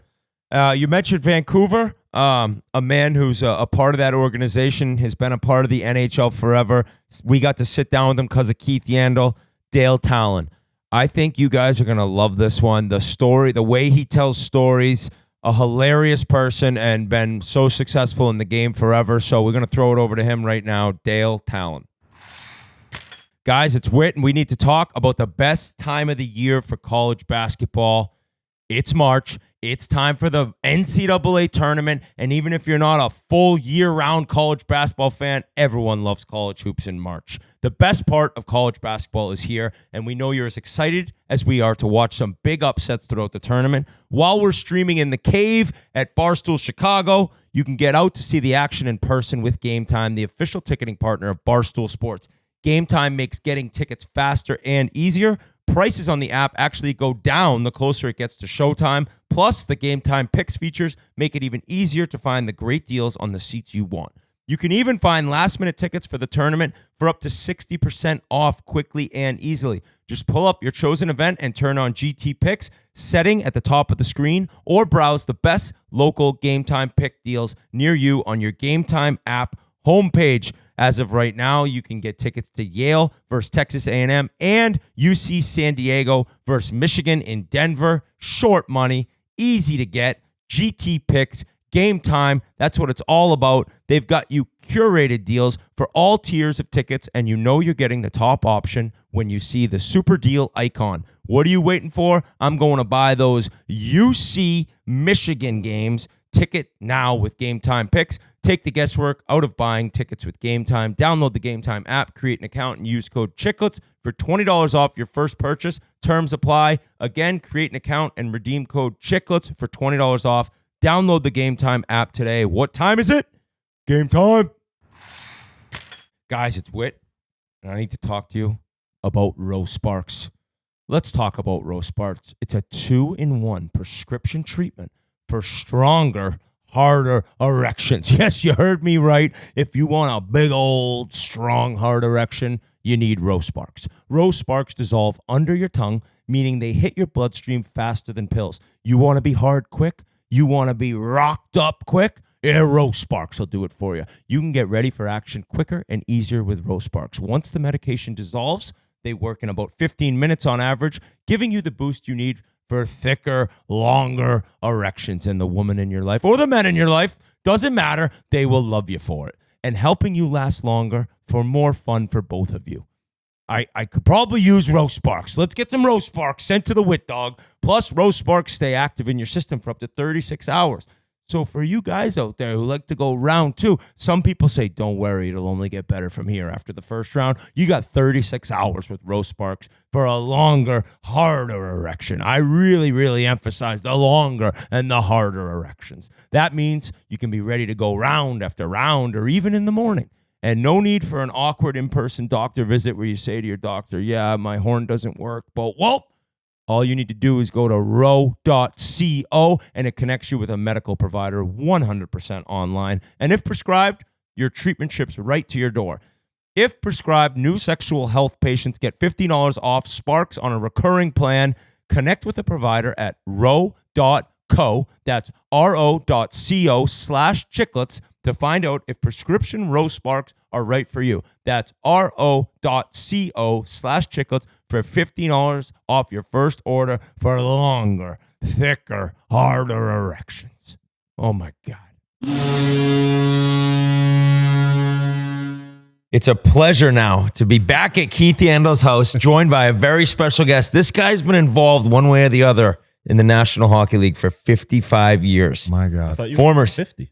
Pardon? I thought you were only 50. Mentally. mentally he's 25. Not even 50 yet. The voice of that man, Dale Tallon. Thank you so much for joining the show. My pleasure. You guys are great. Oh, thank you. So I've been waiting this long for a long time to get invited. For an invite? Yeah. Well, we had to get it had to be in person, so we needed Yan's house. Yeah. So he signed you as well. No, he paid for this. No shit. Well, indirectly. I was kind of an advisor. I got pushed aside, but was it Tom? yeah.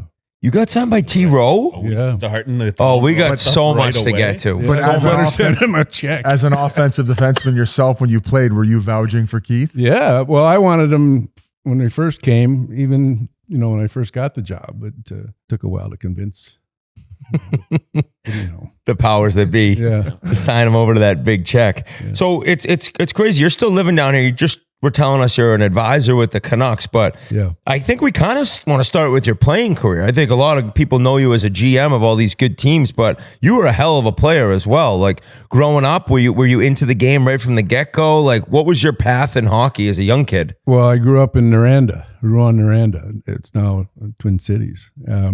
We had to skate to school, right? We played hockey to get, that's all we did. We played indoors once a week on Saturdays, and we got the Canadiens games. We only could get French TV up there. Once in a while, we get CFCL, the Timmins station.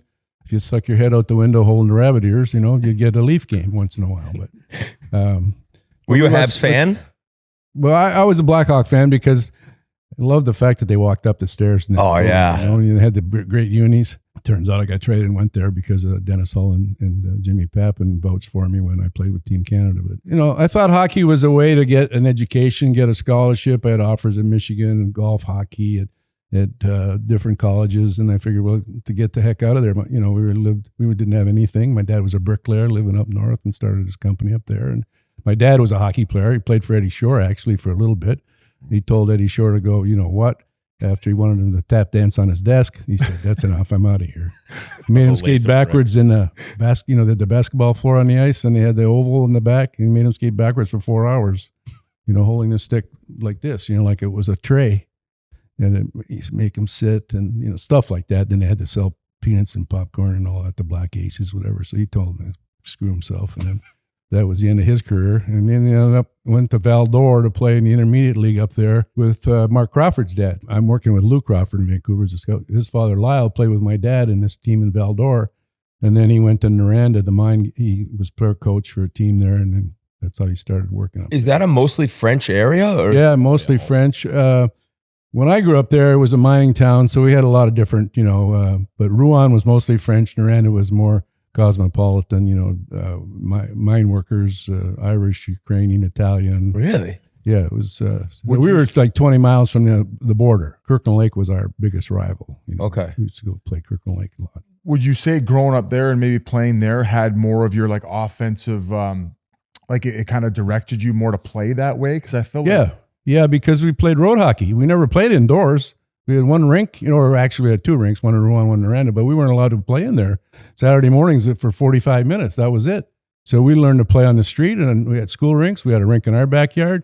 The kids on the street, we played hockey, road hockey. So we didn't have any organized hockey till Saturday morning, 45 minutes. You had you slept with your clothes on under your equipment so you could sneak into public skating after hockey, hide in the rink and then go do that. But there was no organizational hockey till you were 13 or 14. Really? It was that long, huh? Yeah, well, we played randomly and let them go. Yeah. You just keep the puck and, pass it when you had to. But that's how we learned to play. I think one of the cool things there's so much relation with golf and hockey, and everyone who plays golf in the hockey world knows about you. Like you won the Canadian Junior Championship. You had a chance. I was reading, at least your mom wanted you to try to become a professional golfer, but was it always a big part of your life? Did your dad do that as well? Because you were a very accomplished golfer. Noranda Mines Golf Club was built by the mine for its employees, and it was the best 9-hole course probably in Canada. But we only had like 2 months, We had 10 months of winter and 2 months of bad skating. The golf wasn't a place thing. None of my compatriots or generation played golf. It was a well-to-do sport. Yeah. But my father met the head geologist for the mine, and he started a construction company. He was doing work inside the mine, and he taught him how to play golf when he was 30. And my mother tagged along, and she was good at it. And so when I was a kid, I started a caddy and work there. If I did well in school, I could caddy and play junior golf. And he had sunlight till 10:30, 11 o'clock. Yep. So I started playing golf then. And then when I was a teenager, I'd go to Southern Ontario. I had a friend who was a golf pro in London, Ontario, a guy by the name of Mel Casey, who's still alive today. I'd live in the pro shop in Fanshawe Golf Club in London, Ontario. I slept in a cot with him, and he made eggs for me every morning. And then I'd hitchhike around Southern Ontario.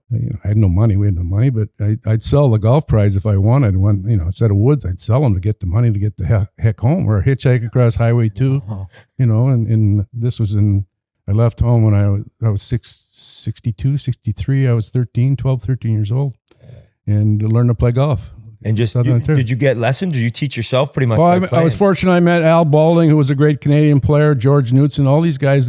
I was lucky enough to meet these people, and somehow they took a liking to me and showed me all kinds of different things. And both my parents were good golfers, but those guys influenced me to You were golf. hitchhiking when you were 13? Yeah, 12, 13. We used to go, take the Greyhound bus, or in those days, in 60. What did what did 62. being out on the road like that at such a young age teach you? Like, what did it like? Do you like? Survival. Yeah. You learn how to be. I'm an only child, so my mother had 2 ectopic pregnancies after me, and so I was, I would have been a big family as well. She was her cousins and sisters, and they had all kinds of kids. They were French and Irish Catholics, and but I was an only child, so I was on my own. And my dad's experience, his previous experience playing hockey and being in Valleyfield, playing in Quebec Junior League and all this stuff, and playing in Quebec Senior League, all these things. He saw that if I was going to make it, I'd have to go and get the hell out of the house. My mother hated it, but he figured I got to get going and learn on my own, and then I did. Take the train to Toronto and then take a bus to London all by yourself. Did you ever find yourself in like a crazy situation? Oh yeah, a couple of times on the train station in Toronto. My dad told me that if somebody comes after you, you punch and run. And this guy tried to grab me, and I punched him and ran. I just ran. Survived. Yeah. Really. This is old school stuff. Yeah, This is so old school. Yeah, I was 13 years old. I was a big boy. I wasn't cut. I was a little chubby, but like we were. You said your father was a bricklayer. Was he very strict? Really strict, yeah. All right. But he never laid a glove on me. He gave you the look though that you knew. Yeah. He gave me the look. Nothing worse. Oh my God. Yeah. Did you end up like loving hockey more in terms of like trying to make a profession out of hockey or golf? Well, in 1970, when I got drafted, the top guy in golf made $100,000, and there were, no one else. Nobody was making any money, and coming from Canada, there weren't that many guys. And I figured if I could always play hockey and then play golf, but I couldn't do the opposite. Yep. Right? You play golf for 10 years and you struggle, or 5, whatever, and then go play hockey. It wouldn't have worked. So I had the best of both worlds. This worked out. I sometimes wonder what would have happened if I had gone full time, but those guys are too good. You got to dedicate 12 Other than months. golfing, were you like training for hockey in the summertime? Because Training. He was taking the train. No, We ran a couple miles and did some push-ups and shot a steel puck and roll. I had a weight with a roller on. My dad made me a roller. Popeye wrist? Oh yeah. Those things. That's all we did. We shot the steel puck in the basement till you had to get the foundation done. Stuff like that. But Walk the course. yeah, you carry your bag and walk. at what age? Because you were a pretty highly touted prospect and ended up living up to it, where you were drafted 2nd overall. But at what point were you like, I'm excelling at hockey where I could maybe make a living off of this? Or I guess when I got drafted by Oshawa 1st overall in the Universal Midget Draft, they'd gone from the C form, you signed, and then I went to Oshawa. I got traded to the Toronto Marlies, believe it or not, for 5 guys. Wow. And that's when I figured, well, there must be something here. Yeah. Was there no Quebec League? Like you didn't have to play in the queue then? You could go anywhere you wanted? We were affiliated with the Northern Ontario Amateur Hockey Association. We went to the Ontario side. Our rivalries were Kirkland Lake and New Liskeard and Timmins and those places. And was your English good then? I went to English schools. Oh, you did? Okay. My mother was half French. She came from Saskatchewan. My dad was 100% Irish and didn't speak much French. And all my cousins were French. So I had the best of both worlds. Mm-hmm. But I went to school primarily in English, and then the French was on the street. You get picked 2nd overall, and then boom, that September or whenever camp started, you're in the NHL. Right. You had 56 points your rookie year in 78 games. What do you remember about intimidation? 72 games, I think. What? 72 games. They screwed you online then, Dale. We're going to have to write a letter to Hockey DB. But when you got to, were you very intimidated? Artifacts. That's how old they are. Well, I was 19. It wasn't the 18-year-old draft. It was you had to be your last year of eligibility. I worked at the Orr Walton camp, and I skated a lot in the evenings with Bobby and Shaky Walton.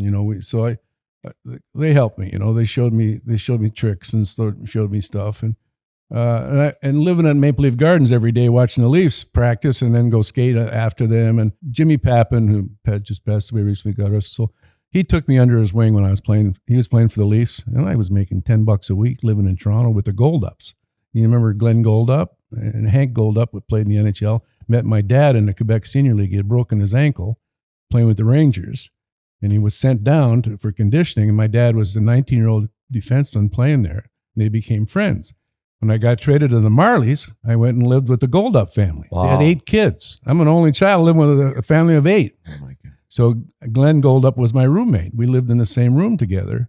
And he was a couple years younger than I was. He was drafted by Montreal, I think, and then he played in L.A. So I had experience from other people, showed me the way and helped me along the way. And then we went to Vancouver's training camp at 19 years old, and we had 6 weeks of camp. 11 games we played. 5 of them against LA because they were out in Victoria, and we trained in Calgary at the New Noble Inn. There was a fight in the parking lot every night. Between the players? No, the people. That was the worst area in Calgary. Oh, no. And I roomed with Howie Young. Howie Young was legendary in those days. And I never saw him. I roomed with a suitcase. He never went into the room. I was all by myself in the room. It was unbelievable. I go, who's my roommate? Would be a boozing or whatever? He used to be, and then he quit. He went the other way. Okay. Started smoking. Always showed up for the game. It's always something, eh? He drove his motorcycle down, and when he played in Phoenix, he drove his motorcycle down into the locker room. He was a wild man. What do you remember about Pat Quinn, your rookie year in Vancouver? I love that guy. What was he just an animal? Training camp, that first training camp, he beat the crap. We, got into it every night. Practices were all day long, 2 days. And he would just be in my face all the time. And so after the team was made, we went to Vancouver, and Kurtenbach and Quinn and Andre Boudria and all these guys took good care of me. And so one night we went out for dinner, and I said, Pat, what was all this? You're in my face every day. He said, well, I figured if I was in the picture, they figured I was doing something because, they were looking at you with magnifying glass that I was if there. So smart. He was great. He took me first Christmas, his house.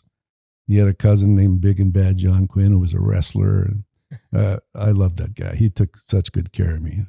Pat was the greatest. Now that you're advising there, like how much different is it from like back then? Like how much it's grown and what amazing. You remember of it? It's it's still a tough place to play. It is. It's critical. It was like that media-wise and fan-wise. They get on you fast. I thought my nickname was Moose. Those years. They wanted Gilbert Perreault, right? And so did come on. I didn't expect to go second overall, and ended up going to Vancouver. They thought they were getting Perreault. And then they lost the draft lottery, right? It was like a wheel, right? That was spinning wheel. No. Yeah. And it was supposed to be Vancouver, I was reading. Yeah. So Vancouver thought they'd won Gilbert Perreault. He was the consensus number 1. And I was somewhere in the top 5, maybe 10. There was Sittler and all kinds. It was really good players. Reggie Leach. So Punch Imlach saw I was on the 11 or the Roman numerals or something. So he said, no, that's not right. So Buffalo ended up with Gilbert. And I ended up going to Vancouver. I thought Vancouver was going to take Leach because he was a Western boy. And I was going to go to Boston. Boston had the 3rd pick. So they took me, and then Reggie Leach went to Boston. When I went out to Vancouver, they were like, I hadn't even been there. You're already disappointed. You're already pissed off, right? I go, okay, it's nothing. And so here we go. And then I had a pretty good rookie year, and I was up the ice all night long. They didn't know where I should play. My ideal spot was center ice. I was a centerman all my life. My last year junior in Toronto, we had 3 injuries to our top defenseman with the Marlboros. Gus Bodner was our coach.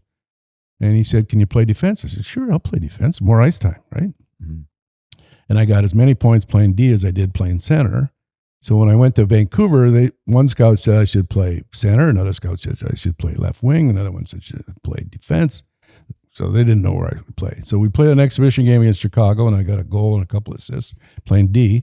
And then they decided, okay, I'm going to play D. And then I got, I set a point record for rookie at that year, 56 points. I didn't have a point the first 10 games. Really? Yeah. And then I lit it up. I had 42 assists or something like that. And the offensive defenseman was kind of just. Yeah, well, Bobby set the tone. Everybody wanted to be like him, Mm-hmm. I told our goalie, we had 3 goalies. Charlie Hodge played for Montreal for years. He played the only home games. He didn't make road trips. We had George Gardner, who should have been on the Tonight Show. He was so funny. And a goalie named Dunk Wilson, who I played junior with, who was tough as nails. You would have loved him. Okay. He liked to throw them. He could fight. He loved to fight. He a was a Ray better Emery. fighter than he was a goalie.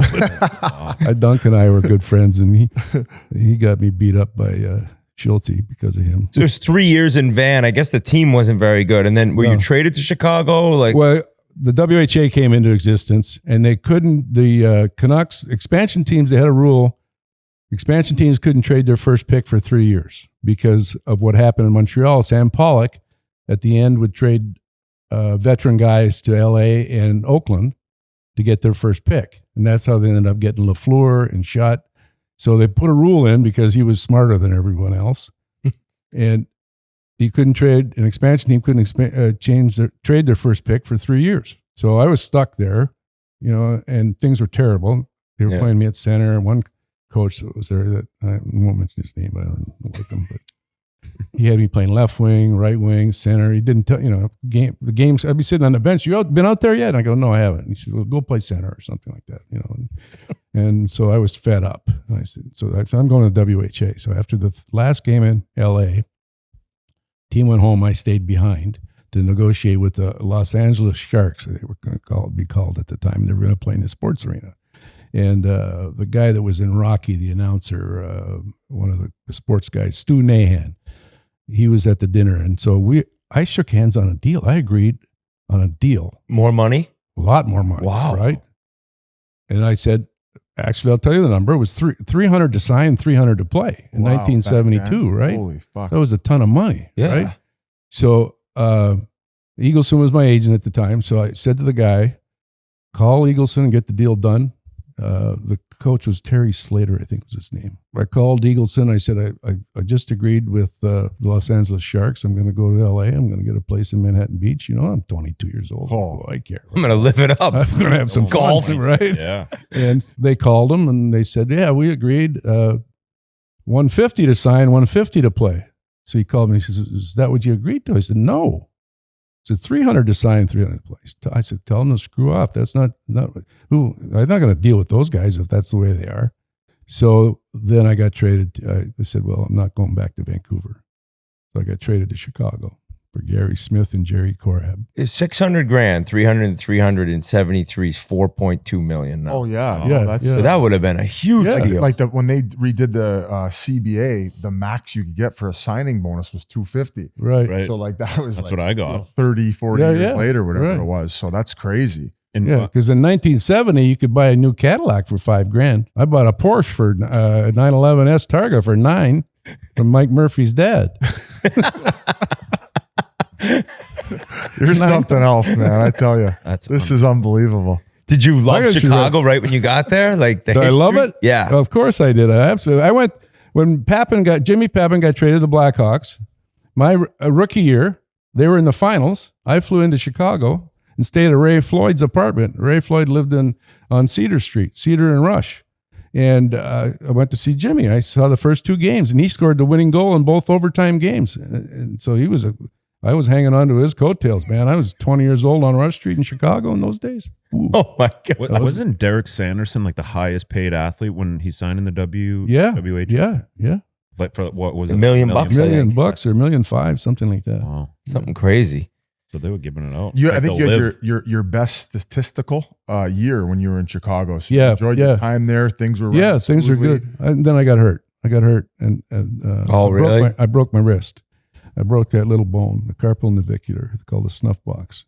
And Bad news breaking that. It's the slowest healing bone in your body.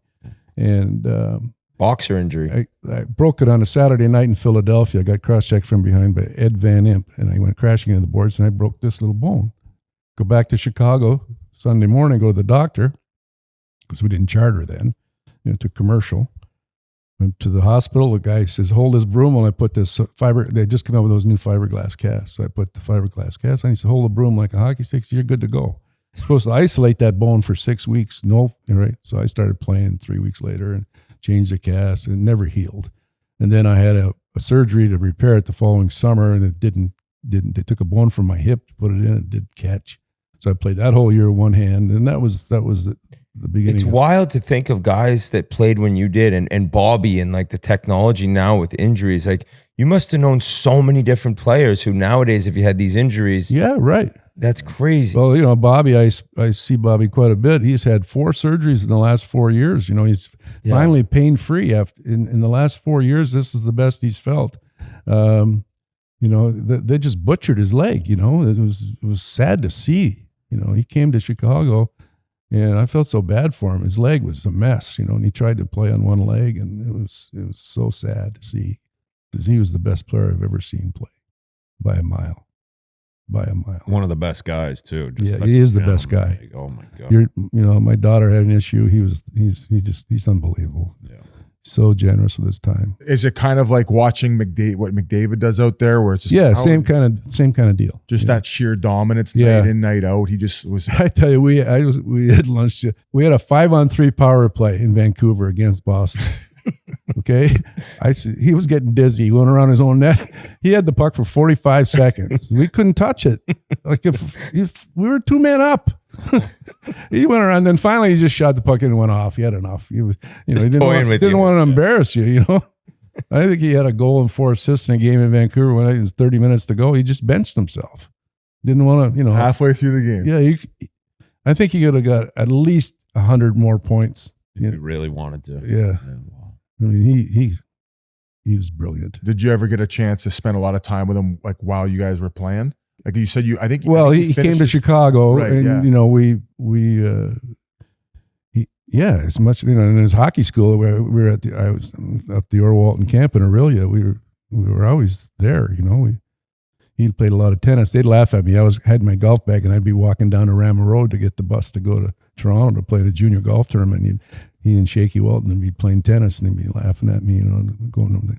I said, someday you'll figure this out. When you can't play tennis, you'll be able to play golf. And now, you know, he plays golf. But what was Stan Mikita like? Like being in the room? Brilliant guy. Yeah. Innovative, creative, just a wonderful guy. Great teammate too. Yeah, unbelievable. Did enough. He couldn't do enough for you.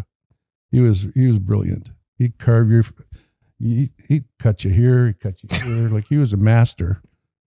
He went from 200 minutes in penalties to Lady Bing in 1 year. He made a promise to his wife and kids and switched completely. Come on. Got the Lady Bing. Wow. Yeah, he won the Lady Bing. He was such a savage before that. Oh, he cut you wide open. He was the best stick man.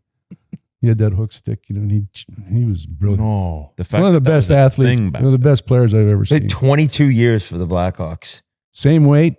So how many 162 pounds. How many guys were playing like that? Like, just because, like, what? Because he was a smaller guy, so he figured if I'm cutting these guys up, they'll stay away from me. He was just mean. He was mean. He could, you know, not only a brilliant player, but he was tough as nails for his size. He was a great player. Would players get so fed up because he was doing that? They'd like try and jump him and fight him? And no, well, you know, he was protected. He was tough. He didn't need anybody's help, you know.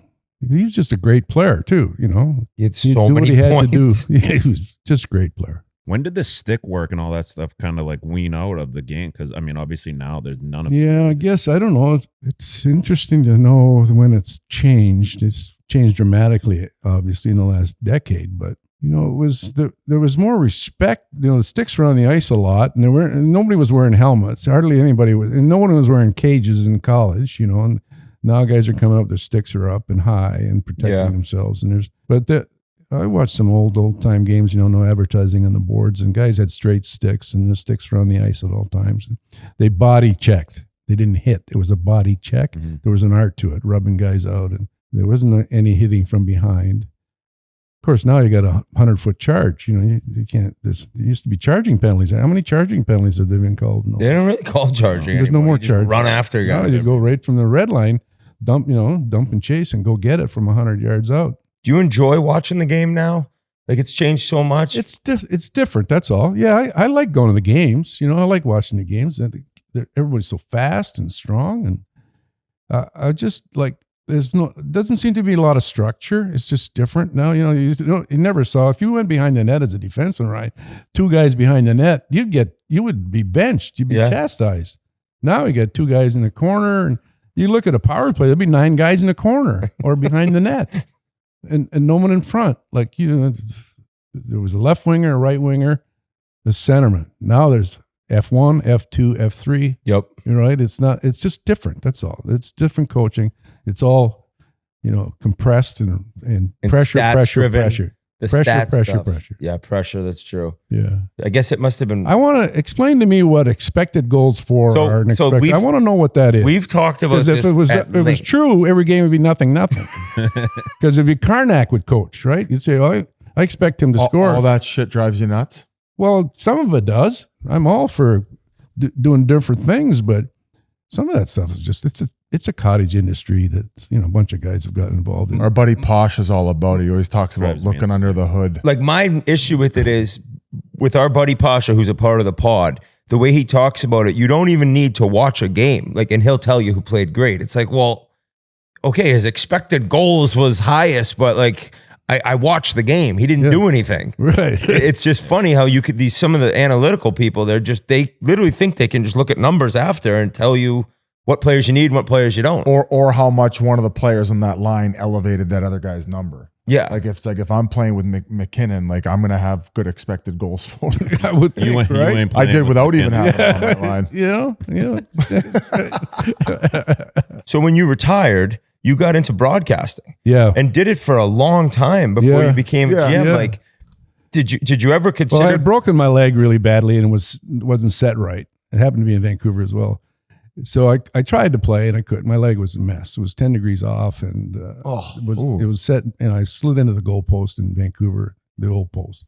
It snapped off and it wasn't set. You should surgically repair it. And they manually did it and it was never was the same. So I tried to play and my contract was up. It was 1980. And a friend of mine, they had the rights to the Leafs games and Mike Nicolak was hired to coach the Leafs the second half of the year. And my friend Paul Williams asked me if I would help out on the radio broadcast of the Leaf games.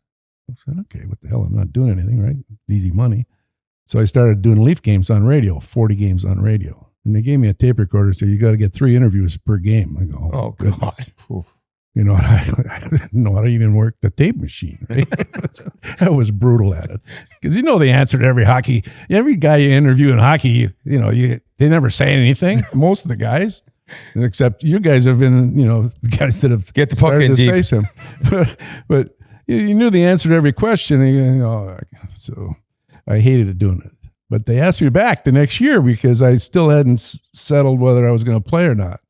And so I did 80 games and I hated it. So now I'm going to go play golf. The heck with this. I'm going to meet Sandy Harper and Jim Rutledge, 2 of my buddies I played on the Canadian tour with for 3 summers.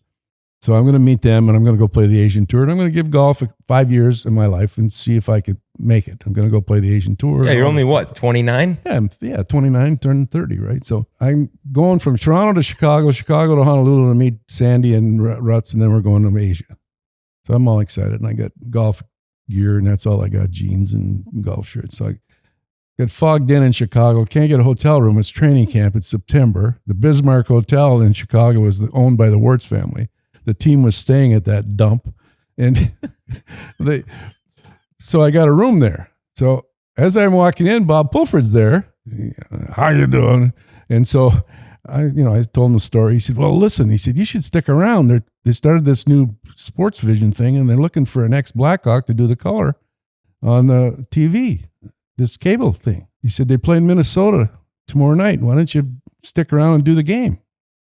Okay, what the heck? So I went and I bought a sport coat, got on the plane, went to Minneapolis, did the game, came back to the hotel the next day and said, call this guy, Jack Jacobson. He wants to talk to you. From WGN, he was at the one time. He used to be. So Jack says, what do you want? He said, well, you're hired. I don't know. $500 a game? I didn't care, right? I stayed in Chicago. I never went. I told Sandy and Jim, I said, go ahead. I'll maybe catch up with you in the spring. So that's how I ended up doing color and TV in Chicago.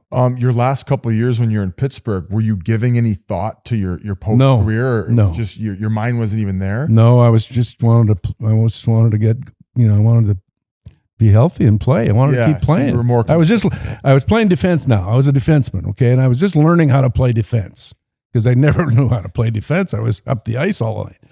And so I was figuring out my way through and, playing hockey.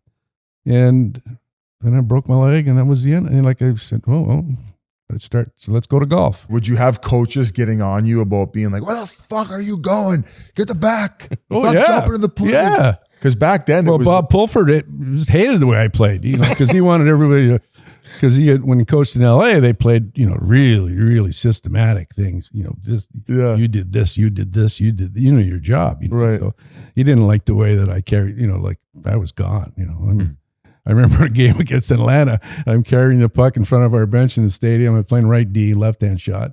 I'm in front of our bench going up the ice. It's a 1-1 game. And he's yelling, dump it in, right? So I get to the red line here, dump that thing and dump it in. I get to the blue line. He's still yelling at me. And I forget who the defenseman was. I go around him and I top shelf one. I think Dan Bouchard was the goalie, and I scored. We end up winning 2-1. I come to the bench. Don't ever do that again. I said, "Well, you don't like winning?" And next thing you know, I was in Pittsburgh. All from not dumping it, from going end to end. I'm not dumping this.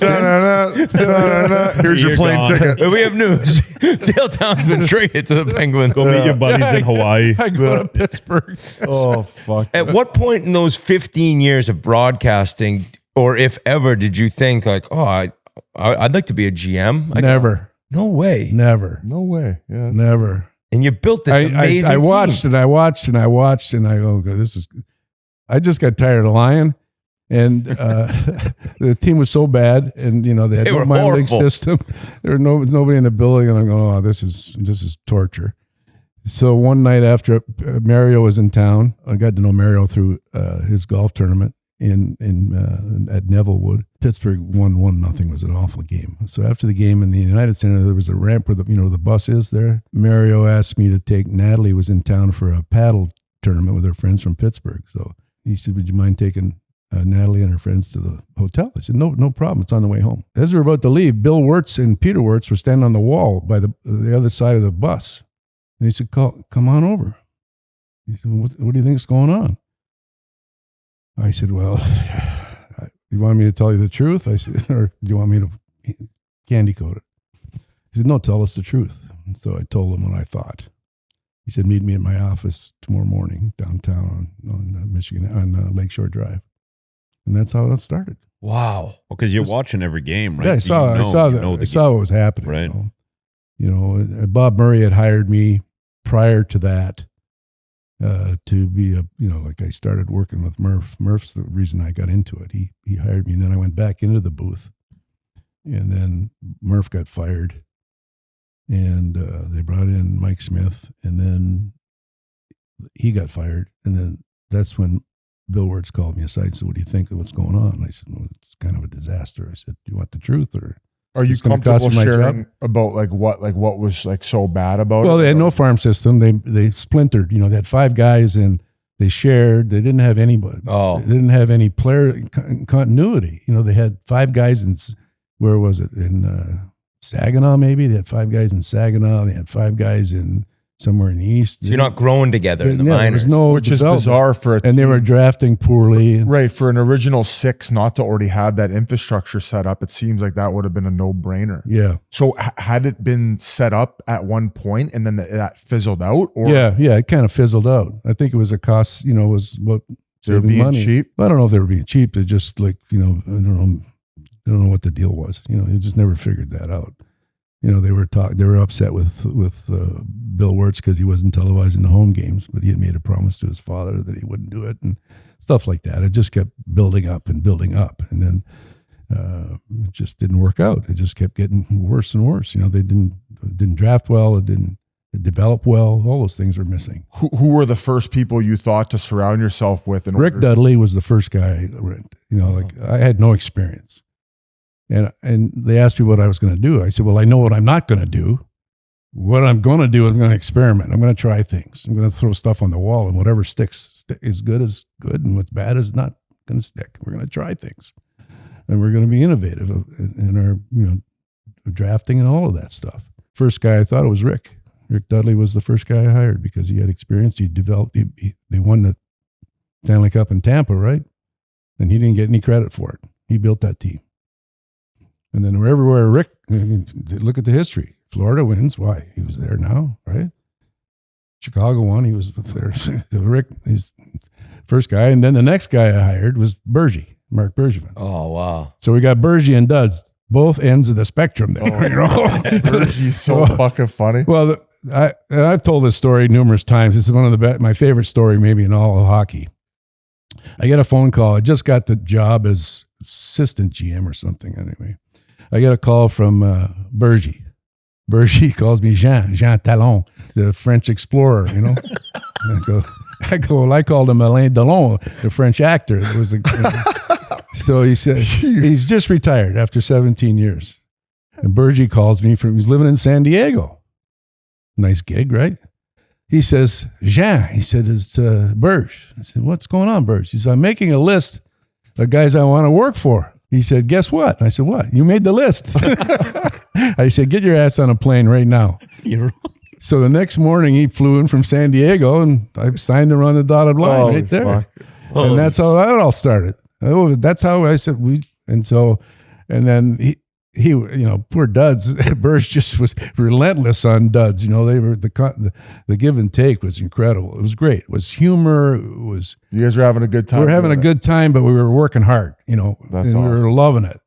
And then we brought Mark Kelly in, and Mark did a great job in Quebec. They went to Colorado. He won at Pittsburgh. So I was trying to surround ourselves with champs. Yeah, you know, champions. That's how you build champions. Surround yourself with champions. That's just a walk of life, right? You surround yourself with losers, you're going to lose. So that was my goal. You know, Jack Welch, a great businessman, you know, ran GE for 22 years. I read his book and I said, this is no wonder this guy's successful. This is how we're going to operate. We're going to operate the same way. We're going to hire really smart people. We're going to let people be innovative and creative think outside the box. And we're going to argue about what's best for the team. And we're going to settle it as a group professionally. And we're going to move forward. And we're going to try different things. And that was my concept. Those first early years, you must have been out because you had something to prove. You must have been out pounding the pavement. Scouting. Yeah, I mean, we're going all over the world, right? We got rid of all this. We got rid of everything. We changed the whole philosophy because the rules were changing. They had said they were going to change the rules. They've said that numerous times, but they really did. So we had a team that was water skiing, and you know, we had toughness. Chicago had a tough team, but couldn't play in the new rules. So we ended up with 17 picks. We traded everybody, and then we had 14 picks, and then we had 11 picks. Those 3 years were that's how it all came. And you hit home runs. Like I'm looking now, like forget like Kane and Taves. Like you got Brouwer in the 7th round, Bufflin in the 8th round. Like made some great trades. It just seemed like you guys really realized we got to build this thing from the ground up. Yeah, Yarmelson. What a great player. You know, character. David Bolin. Bolin and Bufflin are my two favorites. What do you remember about Buff? Like draft the interview? best. Could play like you because he was the best. Yeah, like yourself. What was going on with the weight stuff early on? Because you're probably like, holy fuck, this. Well, they used to walk around, give you the pinch, and be like, let's get on the bike today. He was a machine. Oh my God, he was a scary man.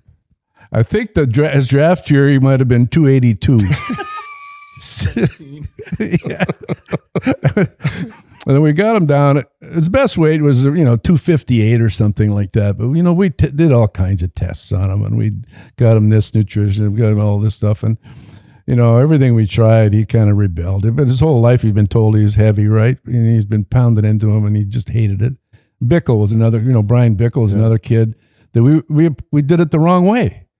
So there was a guy named Joe Day who was played in the American League a long time. I think Joe's a great guy from Michigan. He played in Grand Rapids for a long time. Did you play against him, Biz? Maybe, but I played against Grand Rapids. Yeah. So he worked for a company called Pondera. It was an advising company. They did mental stuff for major corporations, So he came up with this virtual coach. It was you had 350 questions, no right or wrong answer. So we started using this, experimenting it on our draft picks or potential drafts. We'd send it out to these kids and they'd fill it out and we get these results in. And after a couple of years, and basically it was to help the coaches get to know the player better so they wouldn't have to waste as much time trying to get into their heads properly, and we use it as a scouting tool. And it turned out to be really a good thing because if a guy fit in a certain box, ixnay, Really, just from that? Well, some of it, some of it was, so it was a good thing. Like what kind of questions we talking about here? I don't know. I did the whole test with my family, with my kids and myself and Meg. And she didn't like the way it turned out. Okay. I was going to say, how old were you when you started hitchhiking? yeah. But it was just, I don't know. Some of this stuff takes a lot of smart people to put these together. And so we'd send them out and and then they'd fit into this box and rated and stuff like that. So once we had a couple years of it, a couple drafts ended up in this box, we figured, okay, we're going to avoid this type of player because he fits in here and that doesn't get with what we want. That was part of it. It's part of the transition about drafting guys. And then, so we came to a solution with Buff and Beck. We gave them the advice and say, here are all the numbers and you figure it out. And they sort of like their eyes lit up. Like instead of eating ranch dressing, put marinara sauce on. Like one pregame meal, he's splashing ranch on, piles of ranch on there. I go, what's that stuff? It tastes like shit otherwise. I said, well, put tomato sauce on it. It's less, not 300 calories. So he started figuring it out, and he got down to 258, 262, something, and it was, it had him skate with a weight belt, like 5 pound, 10 pound. It didn't bother, but 20 pounds. They started to figure it out himself. Yeah. Eventually they figured it out. And that was what the fun about the whole process, get into guys' heads and what was good and what was bad and let them figure it out. Did you know then like Taves was going to be that much of a leader, like a serious guy, but yeah, you could just tell, huh? Well, North Dakota, we watched North Dakota pretty closely. I mean, that draft was, was Backstrom after him? Who went first? Who went to Colorado? Johnson, right? Good player. Yeah. And then second was, are you still playing? Jordan Staal. Jordan Staal, good player. What a draft this was. I went to Peterborough to watch Jordan play. We watched him play a lot. But we went to North Dakota and we watched Taves and we watched some Shattuck and wherever and he was just the guy. It seemed like everybody followed him, and that's what we wanted leaders. Yeah. So that draft was tough because we were picking third. We wanted Taves badly. Not that I didn't like the other two guys, but that was the guy we wanted. Oh shit! So that night I didn't sleep. I mean, I always wanted that. I wanted that him to be the third pick, and we. So much were you trying to trade up at all? Yeah, of course. Yeah, we tried everything, but everybody was staying put. And then it just worked out. Just worked out for us. And then the Kane story, you'll love this story. Duds and I go to a game in London. We'd won the lottery. Now, the story is I'm leaving Chicago to go to Halifax to see Voracek play. So I go Chicago, Ottawa, Halifax. I land in Ottawa. My phone's blowing up. We won the lottery. Holy shit. The old joke, pack your bags. I said, I don't know where you're going, but I'm going this way. Right? I figured the real lottery. And so we were picking 5. Now we're picking 1. So you're going to come home? I said, no, I think I'm going to go to Halifax. We're going to keep this charade going. So we're going to go to Halifax, looking at Voracek. He might be a number 1 pick for us. So I go into Halifax and I'm swarmed by the media. It's like in Ontario, Quebec and Ontario and Eastern Canada. So I walk into the rink and I get swarmed. And they say, is Voracek in the mix? I go, of course he is, because I didn't want to play my cards, right? I didn't want to let anybody know who we were taking, because it was Kane, it was Van Riemsdyk, and Turris were the top 3. Duds and I go to London in a playoff game. We're sitting 9 rows up behind the net, and they're playing against Plymouth. And who's the big right winger that played in Plymouth that went to Columbus? No, I wanted him bad. Anyway, we ended up just missing out on him. But Bowl. Oh, Jared Bowl. Jared Bowl, yeah. Big kid, right? Yeah. Well, Kaners, he hammers Kane head first into the boards just to the left of us. I figured he's dead because he didn't weigh 150 pounds at the time. And Bowl was about 220. He hammers him. And down he goes. I look at Duz. I go, this kid's got a broken neck or something. He just 2 and 2. No way. Hops right up. And got 2 and 2. said, "There's our guy." Yeah. That's when you knew. Holy I shit. said to Duds, "Can you keep a secret?" He goes, "Yeah." I said, "So can I." So shut the hell up. This is our guy. Right? Oh, so it wasn't a clear-cut number. He wasn't the... Oh. No, he's so small. Yeah, true. But the one thing about Canner, he was wide. Like, his frame was wide. He didn't have narrow, like he wasn't small. Yeah. He's so strong on his feet, and he never too. got knocked down. Very rarely got knocked down. Yeah. But his vision, and he went in the tall trees. He wasn't afraid of guys like this. Right. He was fearless. Another enormous player on those Hawks dynasty. Well, I was thinking, Keith, because you made a trade for him, Patrick Sharp. Oh yeah. And I played against him when he was in the Phantoms in the AHL, the lockout canceled season. I was like, this guy's unreal, but I never heard about him that much. And then, did you know he'd be that good when you traded for him? I'd seen him play in college, right? And even drafted his right winger from Thunder Bay. And who, Pyatt? No, Sharp. He played at Vermont. No, he was saying from Thunder Bay. His right winger was I forget his name. He was a really crafty little guy, but he played the wing with Sharp, and I forget his name. Sorry, senior moment. I jammed 74. I jammed. Yeah, now lost my time. Anyway, I'm watching Philly, and he's there, and he's sitting, he's playing 4 or 5 minutes a game, and we had a slow, dumb, not a good team. That was my first year, I think. And I'm going, we got to get some speed. The new rules, everything's speed. All pro sports were going speed. Football, everything was speed. Baseball, speed. The fast teams were winning. So I said, we got to get faster. We're too slow. I'm looking at Sharp because I knew he could skate. And he's playing 4 or 5 minutes a game in Philly. So I kept calling Bobby Clarkie, what about Sharp? He's wasting away. I said, so able to convince him to get that deal done. Wow. And that was the beginning of changing the whole structure of our team, that trade. And I got 29 goals that I think the next year. Yeah, he could shoot the puck. He could skate, and he could shoot and skate. So he wasn't being utilized properly. And that's how it kind of started. We started getting the speed and getting skill. And getting a chance. Yeah. What about Hossa? Because you lost to Detroit in the Western Conference Final. And then they went on to lose to Pittsburgh, but then you're like, this would be the final piece for us. Almost. Yeah. We could see the development of the team. Yeah, everything. We were just missing something, and that was the guy. What a special human, eh? Oh, the best. Just a horse, first class all the way around, on and off the ice. I mean, this guy is just brilliant, I think, and just a work ethic crazy. I heard he trained. He showed those kids. He brought them to another level. It was a lot like us bringing in Yager I brought him in to do that, to help guys like Barkov and those guys learn how to train and how to work and what it took to be successful. So that's how you surround yourself with those types of people. You got to get better, right? No doubt. There was a story about the offer sheet thing. Now, I don't know how it all went down. Like I guess somebody in your regime or maybe yourself forgot to hand them out on time. Like, I don't know if you know what I'm talking about. Yeah. Okay. That's probably the reason I got fired. They use that as the reason. Okay. That was the reason. Is it a sensitive topic? Well, yeah, I mean, it's the facts are that I had a mandate May 1 and June 1. May 1, the offers for the bona fide offers for to retain juniors' rights. And, you had to have them in before June 1 and July 1. You had to have the offer sheets in to retain their age, their rights. And they had a mandate, and I got sick. He's in quarantine, but I said, "Is everything in? Are these offer sheets in? Are they in? Yep, they're in.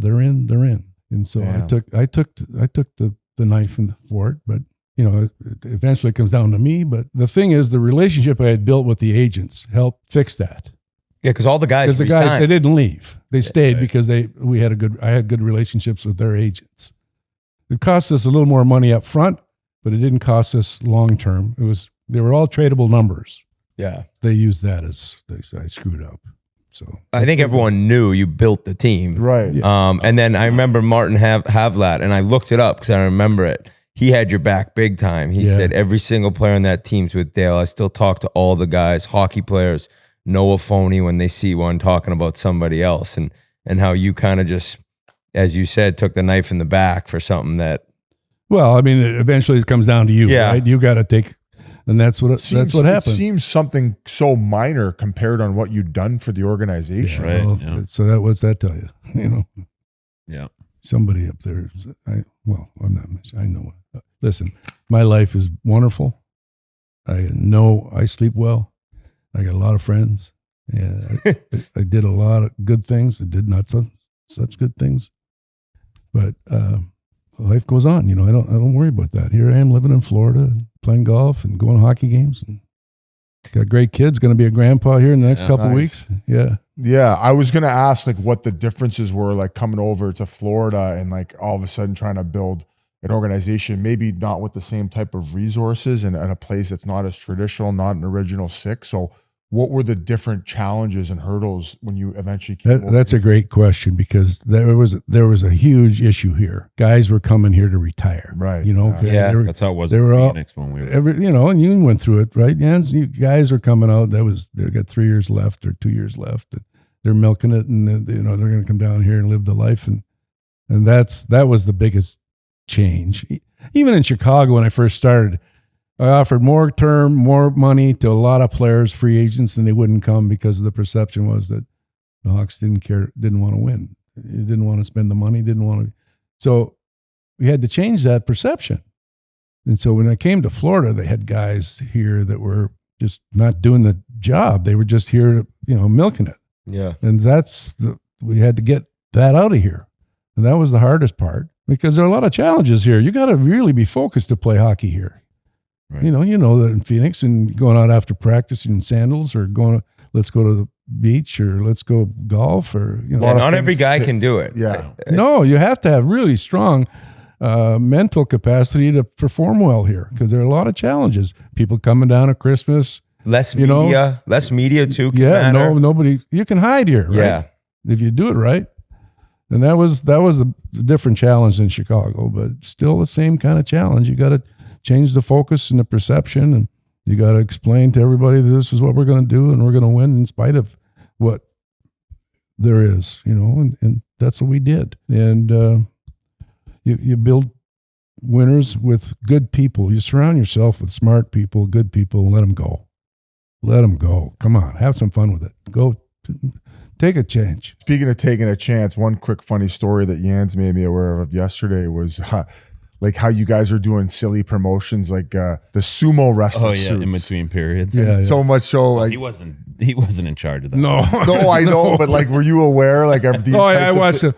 We had lots of stuff going on. You're like, this is a circus. Whoa. We got to grow the game here somehow. We got to grow the game and sell tickets, right? My buddies were telling. Yeah, there was some stuff that was unacceptable, but you shake your head and you go, got to sell tickets. Yeah. Like, what was the most ridiculous thing? Well, I'm not. Any stuff where you're like, absolutely not, we're not doing that.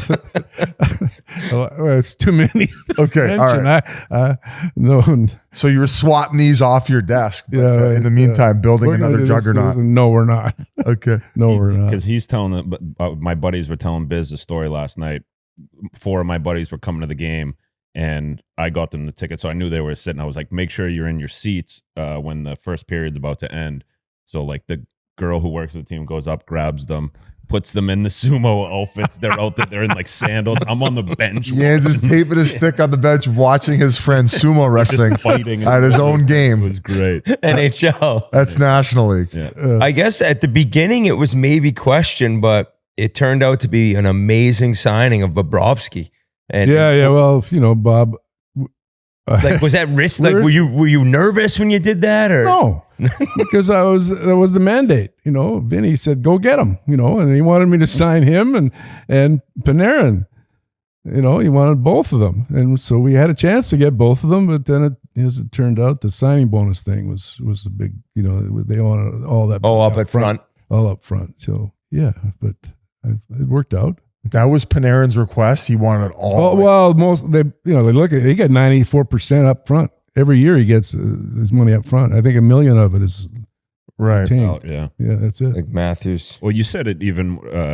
Surround yourself with winners and stuff. And when I came here, and like you said, guys were coming here to retire. And when I got here, you have guys like Sean Thornton, Lou. Like you had guys that we brought guys in that were like brought Jovo and Sean in, and we did the same thing in Chicago. Brought some guys in, like that's why we brought Jose in. You got to bring in guys that can lead and are champions at heart. And have had success as champions, like Dave Boland. He won everywhere. He's Memorial Cup. I think he won. He's a champion. The kid played to win. And that's what you got to have on your team, winners. What did you think of Barkov right when you met him? Wow. It was kind of off the, yeah. It wasn't. Well, everybody thought Jones was going to go next. Right? I would have taken, Patrick Raw was bragging he's taking McKinnon when they won the lottery. Yeah. And, I went to Halifax a lot of times, not only for the seafood, I went to see, we got Uyghur out of there, right? Yeah. Weeks, we got him in the 7th round. That was pretty big. Just that he was special all the way through. Barkey was just so, kind of like Taves a little bit, right? Yeah, very similar. Amazing play. Just like this all the time. None of this up and down. That's and down hard. shit. I can wear on. The emotional. It's like a heart attack waiting to happen, right? Right. So they were just like this. Actually, once he became a better skater, when Barkey, you knew he had it. His first game against Crosby was unbelievable. He was 18 years old playing against Crosby. Like, wow, this guy. He's sticking with him. He stayed with him, Looking back at the days of being a GM, was it so stressful? Yeah, at the end it became stressful. But there's so many fires to put out that people don't know of. You've got all that scouting, all those scouting staffs, all these little things, little stupid things that you got to put fires out. It's like whack-a-mole. It's like you think the work's never done. No, it's never done. So when you lose, you never think you're going to win again. When you win, you never think you're going to lose again. And they're not. You just don't sleep. You just don't sleep. And if you care and you love your players and you're a player's manager, those things really eat at you. You don't. When a guy's struggling, how do I get this straightened out? How do I get him straightened out? How do you fix it? How do you do it without hurting his feelings? Or, now you got assistant general managers and you got strength coaches and nutritionists and psychiatrists and psychologists and, all kinds of stuff. So everybody's got something, something's happening. Yeah. And you were, because I remember being in Phoenix, you're young, you're afraid of the GMs, all that stuff, New York, slats. I was so scared of you. You're a big presence, scary guy. But I remember always, you'd be in the breakfast room, you'd always come sit down, chat with guys. You got to know guys' families, like you knew everything like about the guys. And I thought that was super special being a part of that. Was that kind of something that you did from the beginning, or that kind of grew in? No, that's what I wanted, because it never happened to me. And like when I said earlier in our conversation, they said, "What are you going to do?" I said, "I don't know what I'm going to do, but I know what I'm not going to do." That was the key, because 10 years I played, very rare. I never spoke to the GM ever. Never saw him. Yeah. Right. He was in the ivory tower or whatever. You never saw him. And the coach very rarely talked to you other than to give you crap, So I said, "What? Something's wrong here. Why can't my philosophy is that the stick boy, the trainer, the doctor, everyone's got skin in the game. You got something to say it. I'll agree, and then I'll put it in the trash bin. But I'm gonna let you feel like you got a part of this." Right. Mm-hmm. And the stick boy, or the second trainer, or the third trainer, whatever, they got something to say. Let them feel good, because if they feel crappy about the situation, they're going to start a revolution inside their locker room that you can't control. It only takes one. Yeah. Only takes one. So I always felt that let everybody vent, everybody speak. The door's open. Come on in. Yeah. And if you got something to say, let's say it. If it makes sense, let's discuss it, and then we'll have consensus. What's best for this organization? If it's not good, it goes in the trash bin. Yep. If it's good, let's figure a way to incorporate it. And that was the fun part of it, because it was never constant. It was, you had to be flexible. You had to be adapting to change to be successful, I think, especially today. Going back to your playing days, like it was just a different time. You guys were staying over after the game. You were flying on like normal flights and stuff. Like, did you guys ever find yourselves in any stories that you can share, like compromising situations where like like, I don't want to say like bar fights, but anything that was just wild from just living in a different era where going out and drinking and having fun on the road was a little bit more popular? Well, we had no cell phones, right? No cameras. And the media guy, we had one beat writer probably. He'd be drinking, with you, right? Buying beers. Put him to bed, right? We had one guy in Chicago. I lost him in New York. I went to a party. I met. He tagged along with me, and then we couldn't find him for 2 days. Yeah, it was just a different world, It just, you start training camp, and you got 6 weeks of training camp. You get in shape, get out of shape, then you go on the road play 3 games in Moncton and all these places, and then you come back, and it was just a lot of fun, but it was all good fun. Listen, Chicago, when Billy Ray and Tommy Ivan, they ran a really first class organization. If you weren't a good guy, they'd just get rid of you, regardless how good you were, just out it. And that was where I learned a lot from that. I learned those years in Chicago. And plus Vancouver, Pat Quinn, Curtin Back, Gary Doak, Andre Boudria, Bobby Schmatz, all these guys, they taught me. I learned from them. They taught me how to live, really. When to go, when not to go.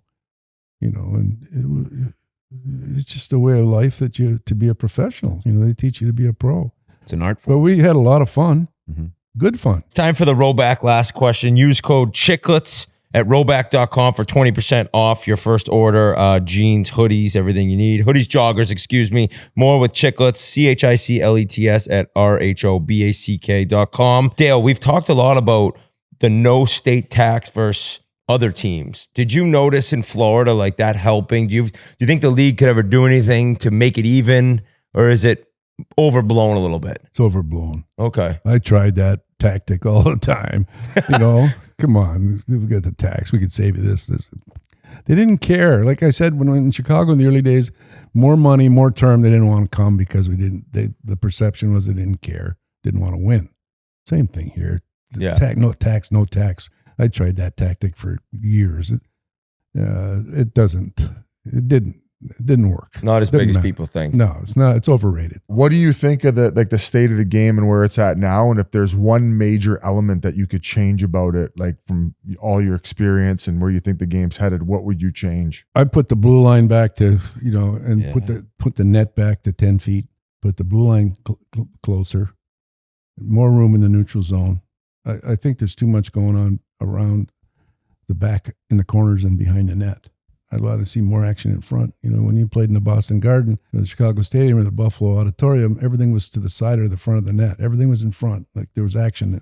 And that's for me, the dimensions, and get rid of that stupid tripod thing, whatever that is. Let the goalies play the puck? Yeah. For every good goalie that handles it, there are 10 that can't. I know. And like mistakes happen from it too. Of course. Yeah, more. So, No shit. Yeah. I hate the trap. So you think that like moving in the blue line just creates like more? Well, what happens? We used to, the left winger had the right point man and the right. But now they just how many times do they pass it back and forth at the blue line? 3-4 times. Like a lot. Because everybody collapses in front. They don't go to the points. They stay in the scoring zone. There are 5 guys in the scoring zone blocking shots. Shots aren't getting through. It's just it's more dangerous if the guys are closer to the net. I love that. More protected. Yeah. They'd have to come out at him a little bit more. They're in a better spot. You have to commit. You had that one cocked and loaded. Any other ones you got? What do you think about the reviews, all the offside reviews? Are you one person that thinks you got to get it right? They asked me, a bunch of guys asked me to start the challenge. First, one GM meeting, I bring it up, right? Like a dope. I got voted 30-1 against. Okay. So now, sorry, guys. Yeah. So now they suck on that one, Bill. Right. So now they want to do it. Now they come back to me again. Well, we should bring it back in. I go, up yours. I'm not. You had your chance, and I'm done with it. The one challenge rule and the penalty thing. I don't know. I love going to the games. I think they're a lot of fun. I just the flip. It's a flip. The high flip. The high flip. Come on, with the 3/4 inch hook, the high flip is easy, right? That's all they do. Go chase the puck. Make a play, please. Make a play. I like seeing more plays in the neutral zone. And get away from behind and then corner, cycling in the corner and behind the net. Let's get it to the front. More action in the middle of the ice. Yeah. Wow. Okay. I had one just golf quick. Sorry. Who's the biggest legend that you ever played with? Like any Arnie or any of those guys? Did you ever get to? I played later on. I played with a lot of the tour, guys. When I played in a practice round of the U.S. Senior Open, I played with Corey Pavin and Jeff Sluman and David Frost. That was kind of fun. Mark O'Mara, I played with him. George Knutson, Al Balding, those Canadian guys are the biggest guys I probably ever played with. Arnold, I played in a group behind him. We were in the same kind of group, but I didn't play with him. But he was my idol. I mean, I loved Arnold Palmer. Yeah. He's the greatest. Why was he just so charismatic? And he's just such a great person. He's the king. They call him the king. Legit, if your nickname's the king. Yeah. Just because he's just like such a beauty. Look at him in that picture. Cigarette, dude, he suit on while he's playing. He was one of the first athletes to make a ton of money, away from in endorsements. He started all that basically. Yeah, him and McCormick. Yeah. Well, Dale, this has been a pleasure. I mean, what a career you've had playing. Thank you. No, everything. It's been fun. So thank you so much. I've been very blessed. I'm very blessed. Thank you. Dale Tallon, everyone.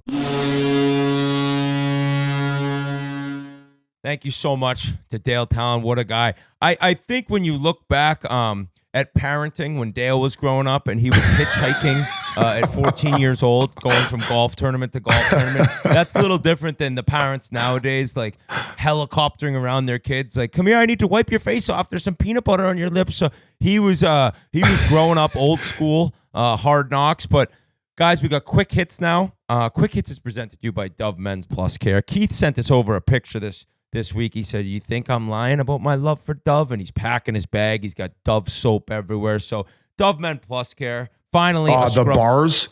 What's the one that's got the extra moisturizer in it? I've since switched over to the pump one that you sent over, Jans. I showed up with a 6-pack of the Dove ones. Showed up with a 6-pack. It's like I showed up with a keg of beer for the boys. The guys in the shower were so happy. You get a nice bar soap. You can use it once. They're using the one on the wall. The hand sanitizer to fucking wash their nuts off. Are you extra towel guy too? Did you bring an extra towel? Oh yeah, always do. You're a 2 towel guy. I grabbed 2 towels at Tree Farm, and Tuca's like, dude, you didn't play 1,000 games. He called me right out. He goes, you cannot get a fucking towel. Come on, that's his rule. Biz, you have to use a face towel. He said, you can't even use a full size. I use 4. Like I'm a fucking Iron Sheik. You can use a towel after you use Dove Men's Plus Care. Finally, there is a scrub designed for men's needs. Add the new Dove Men Plus Care body and face scrubs to your shower routines using the shower, bath, or at your sink. Apply to wet skin, rinse clean, and follow with your favorite Dove Men Plus Care body wash or cleansing bar. The scrub transforms how you and your skin feel. Made for your face, body, scalp, etc. If you want to try Dove Men Plus Care, you're crazy if you don't. Go to Walmart today. Guys, quick hits. Ovi got another one. I was actually checking the schedule. So he needs 7 to tie, 8 to break. I think he has 16 games left. This might come down to the final game of the year. I think we talked about this on the season preview show. Now, though, I am starting to wonder, it's not at all a guarantee he gets it done. Are you convinced it's over because he's getting it this season? Or do you have a little doubt? I would just be a little bit concerned if I'm them just trying to play him too much to get it, right? I think that they've been doing a good job of playing him in that 17, 18 minute range where he should be. He has slowed down a little bit. There's no doubt he's been opportunistic. But I think I would imagine they keep trying to win out to win the Presidents and lock in first in the East, although they have a pretty good cushion right now. But man, if we're talking about 10 of the last 16 games with empty nets and power plays, I think passed off one. You see him? Yeah. I think that was such a classy move. And you talk about the morale of this team right now and a guy who's been a big part of the growth of it. We also had a conversation about best contracts in the league. Did we bring him up? And how do you say his last name, the big Russian? Protas. Protas. Also, he's Bill Ryan told me, Keith, Washington has his brother, too. I think his brother's a nasty prospect. Is he a Megatron, too? I think he's a mutant as well. Oh, wow. So that guy, I mean, his deal, and that they signed it to him this summer, right? That contract. G would have to bring it up, but I think he's making peanuts for what he's doing. He's basically like having another Tom Wilson who doesn't fight. And I can imagine like his game, like he's gonna have to like during playoffs time, Tom Wilson's gonna pull him aside and be like, "Hey, this is how we do it in the playoffs," and show him a couple videos of him running somebody, and that guy is gonna be a force to be reckoned with in the playoffs. Little sweet chin music. I don't like want to call out agents or anything, but he's on a 5-year deal for 16.8 a year. That's like a Wayne Simmons deal. It's 3.375 for 4 more seasons after this one. He's probably going to be a 35, 40 goal guy, 80-point guy the next 4 years. And the cap's going up. That is wild. Not to mention that's 6'11". Because then you have more money to potentially bring back Chychrun and pay other guys who are going to deserve it. I mean, I mean, we were all over PLD last year. His fucking deal's looking like a bargoon now. All of a sudden, he looks great. He's phenomenal. A different player. He's a different fucking human being, man. It's insane. It's insane and what they've nuts. done. It's just nuts. We've said this a bunch of times, but next year, the year after, 3 years from now, like $8 million a year. It's not like it's not crazy. It's a front wipe. You know, it's a He's front wipe. I'm looking at Protoss's stats right now. He's got more goals this year than the other years he has combined pro. What is it? What is he play? Is this his 3rd season or 4th season pro? It's his 4th, and he played 33 games one year, 58 games the next year, 78 last year, and 67 this year. He's got 29 second full goals. season in the league. Probably nice though. I mean, getting that security after probably what he's done, right? So that's why where I didn't mean to call it his agent. You're right, Biz, because it's like no, they should fire him. I'm kidding. But hey guys, Keith specifically, what was the most goals you scored in a season? Ooh, I don't know. It was 2 for me, if you're wondering. Mine was 14 in an NHL season. Yes, I'm not exaggerating. It felt like I had 65 goals. Oh yeah. I was like, this is unbelievable. I got my 14th goal at the end of the year. I was like, this is insane. Like, I have so many goals. Cale Makar has 25 goals this year. The last NHL defenseman to hit 30 was Capitals defenseman Mike Green in 2008, 2009. I think that was when he broke the record of scoring a goal 7 games in a row. Brent Burns scored 29 goals in 16-17, and Makar had 28 in 21-22. Will he get to 30 this season? I think no doubt, but I really wanted to ask you, Keith, how nuts is it for 30 goals by, like, I can't even put that into my brain and make any sense of it. 30 goals.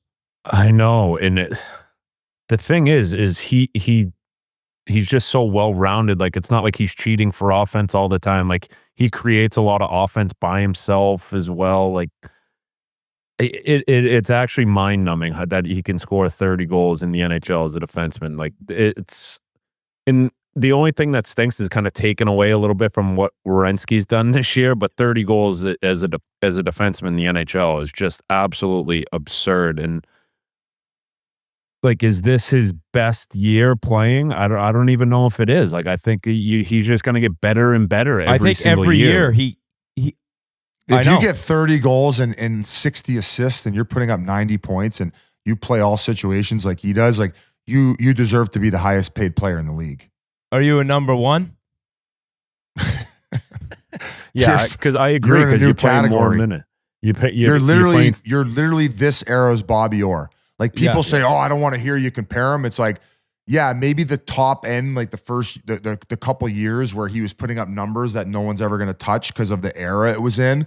But like, you can't tell me if a defenseman for a 5-year stretch puts around the 30 goal mark and around 100-point mark and is playing 25 minutes and PKing and shutting guys down. And it's like, that's comes around once every 30, 40 years if you're lucky. I know. We talked about Doughty and Keith and Niedermeyer and these legends, these Hall of Famers. Like, the way this is tracking, I think we had an argument about Lidstrom Makar. Like, it might end where him and Bobby Orr and then everyone else. It's absurd. It's absurd watching him. And then occasionally he'll just hammer someone too. It's like it's incredible to watch. There's no bullshit off the ice. Like there's nothing that's going to distract him from doing what he wants to do. No, it goes back to the story that when the coach at UMass who recruited him ended up leaving UMass, he stayed true to his word. He still went there. And he was drafted, and it goes back, he was drafted 4th overall out of the Alberta Junior Hockey League. I think McKinnon's like, what the fuck is this? Who's this guy? And now he's like, oh my God. Like he's about to have a Tallon conversation, and now all of a sudden he's got the best defenseman he's ever seen on his team. Bobby Orr did get 46 goals one year. And it's nuts to think, like, I think Makar could get 40. Like he probably has many instances where he's passing it off where he could shoot it. And the other thing is they're never slap shots. They're somehow, Merle said it, how are you the fastest skater and like the best player and also have the hardest wrist shot? Like his snapshots, like Matthews. It's just, it's incredible. I can't believe what he's doing. So awesome to see that. Not exactly a quick hit, but he deserved the double wrister for. I also remember Mike Green. I first saw him in the AHL for Hershey. I was like, oh, that guy had maybe the filthiest hands I've ever seen. And style. Dude, he remember the HBO? He was driving the scooter around Washington D.C. It was like 10 degrees out. He's like, I don't give a shit. That guy had no pulse, and he was an incredible player. The Vegas Golden Knights boys, very happy for Adin Hill. He signed a 6-year contract extension worth $6.25 million per season.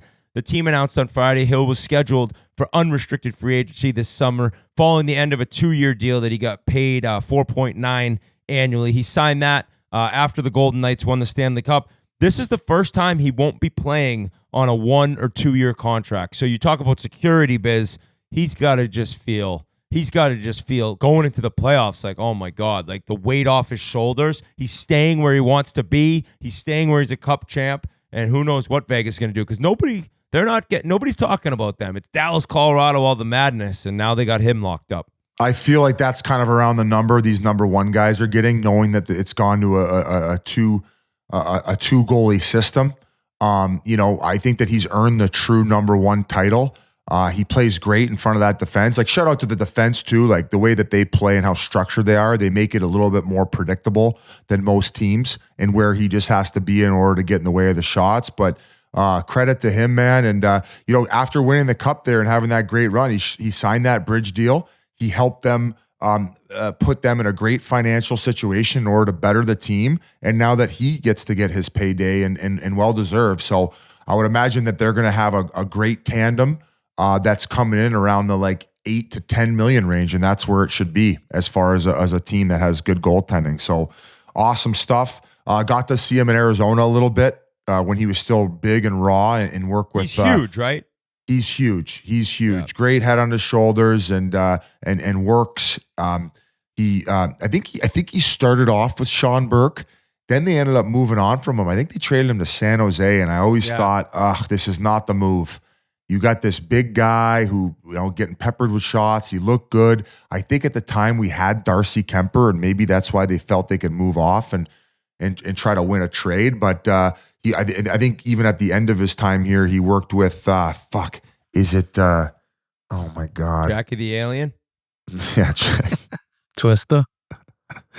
No, he's now the goalie coach in Utah. He's moved on there, but. Oh, for fuck's sakes. I say hi to him all the time. He was a great guy. Help me out, G. No. Hey. I think it's a great move by Vegas, signing him before playoffs, just getting it off of his head. Like you said, this is his first year, not on a 1 or 2 year. Great move by them, just kind of easing his ways. It's not early in the season where you can kind of forget about what's going on in the season. It's right before playoffs. They're gearing up. He's going to have a clear head going into playoffs. Corey Schwab, Biz. Schwab. Yeah, I just thought of it. G pulled that up quick. Quickly, you mentioned the Vegas D, how good that D is. Storyline to watch, I think, because everyone's saying with the cap going up and what St. Louis has done with Holloway and Broberg, that offer sheets are going to become alive. And Nicholas Hague is an RFA. He's 26 years old. I don't know if they have the money to sign him. That could be a guy who somebody gives an offer sheet to. Great player. We'll see what happens there. Who, the big defenseman? Yeah. Dude, he's good. He's mean, strong. 6'6", unreal Yeah. number. He was what? he was in Philly before, I think. He's a number 4 on Vegas. Yeah, he's making 4-5. 2.6 right now, I think. I feel, is it him and White Cloud as that last pairing? Oh, he's making 2.2. Jesus. That's Wow. wild. Yeah, so Yeah, I don't they know always how get they're the- going to sign him. They always get the McNabbs and those types of guys on the good deals. He plays on the top pair with Petro, and then it's Wow. Hannafin and White Cloud and McNabb, and right now they got that Caden Korchak. I'm not saying his name correct, but Shea Theodore's out, so that'll change, and I think Carlson's coming back soon. So He's kind of like who's the number 4 guy in Seattle? Larson. Alexiak? He's like a Larson. No, he's like a Larson. Okay. Another goalie re-signed. I thought he was done. I thought we were gonna get our night with a Johnny's a Pizza, Jonathan Quick. Another 1-year deal with the Rangers. Molly Walker from the Post announced $1.55 million cap hit. So Shesterkin's locked up long term. It seems like they have a great relationship. Why not bring Quickie back? He's played. I know last year he was unreal. And then this year he's done well as the backup, so he's coming back to New York. I wonder if Quickie was if he was in a different city, if he'd be continuing to play. Like he's from Connecticut, he's probably living at home. I think he's in the perfect situation. The Rangers Yeah. make it so easy, and he's making And he's still actually. got I think he games. was making $950 this year, so he's getting a little bit of a raise. And no, I agree with you. I think the 1-2 punch there, and he's still a guy who could play 25, 30 games.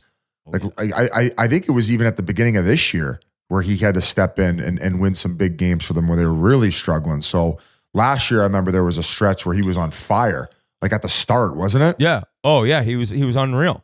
He was unreal. And he's Benoit. He's working with that Benoit Allaire where he's had a couple surgeries. He can't play the same style he used to. He would challenge guys like a motherfucker early. So he's learned to play a little bit farther back in his net and trust his instincts. And yeah, man, he's had a complete rebirth as far as the structure of how he plays. Any more goalie coaches you want to give a shout out to? Thank you. Gilles Meloche. Yeah. I got to do all my birthday thank yous. This is the perfect time. Oh no. Wait. Hey, we're starting the first round of the playoffs. We're just sitting here like we had a he's like wrap Twista's up. aunt. She was there. Yeah. Last night we did like a goodbye dinner. There was like 20 of us. And then this one girl was like, all right, everybody has to go around and talk about their best part of the weekend. And it kind of turned into a bit of and like even Jackie was like, no, like let's stop this. And ended up going all the way. But it got, some people were fucked up. So some of them were hilarious and they got off the rails. What was yours? We got to pass because we hosted and it was like some people were like, enough.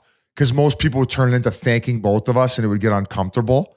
But some people would just bring the heat. Oh, so you didn't like people doing all their thanks? Weird. No. It made Jackie uncomfortable. And I said, never mind. Shut the fuck up. The Florida Panthers beat the Leafs this past week 3-2. It was a big win for Sergei Bobrovsky as he took over sole possession of 10th place on the NHL's all-time win list with his 424th win. He turned aside 23 of 25 shots during the game Thursday. He overtook Tony Esposito for 10th. Crazy. And Keith, I just kind of want to know like what makes him so good. You get to play with him besides how many watches he owns. Just his work ethic. The guy is nonstop just trying to get better. The stuff that I would see him do from beginning of the year to end of the year, every single day, he was just doing something to get better. And on the ice early, on the ice late, working out every single day, working out after a game, that he stood on his head, took 60 shots, just a true professional, unreal guy. Not one of those goalies too that you couldn't go up to before a game, just a awesome teammate. And I know he's still trying to get better too, because I got a text the other day. He was getting rid of 2 cold tubs. Who needs 2 cold tubs at their house? He had 2 of them. He was trying to get rid of them. He wanted to know if I wanted to donate them to my kid's school. So I went into his house, pick them up. But he was getting 2 new ones, so getting just a newer version. So the guy's just trying to get better and better every year, and it's proven You mind if to I be grab working. those used ones off you? Yeah. So he'll be at in the the Hall of time Fame. when there was a time I know on this show I've been like, this is the worst contract in the league. Was that just the team being bad? Like, what happened to him those few years? No, I felt like he lost his confidence in game a little bit. No? Yeah, there was like a year or two. It was right when he came over here. Yeah, maybe it was due to all the pressure of him making, I think he was the highest paid goalie at the time. You know, it was a big splash. We had just drafted like Spencer Knight. You know, it was kind of like we had him coming, and then we signed Sergey that summer. Lou had just retired. There might have been the pressure on him a little bit, because I know he puts a lot of pressure on himself, but it never, like, you never saw anything where he tried to change his game or, you know, wasn't satisfied. He was just continued to get better and better. And yeah, but our team obviously wasn't, you know, the Florida Panthers of who they are now. Still insane that he didn't even start the playoffs. I know. That year. It's just against nuts Boston. to look back and think that he came in, and since then it's incredible. So Biz, you're back on Hockey Night in Canada this Saturday. Actually, for people in Halifax, Biz and I will be up in Nova Scotia. We're speaking. God, I should know this.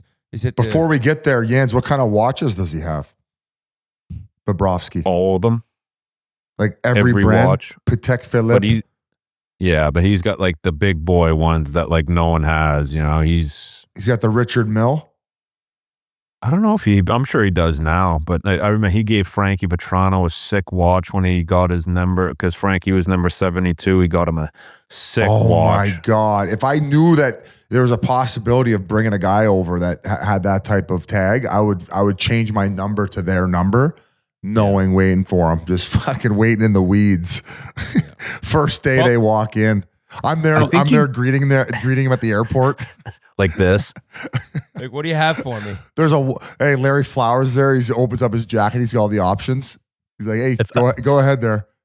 If I remember correctly, I think promo code.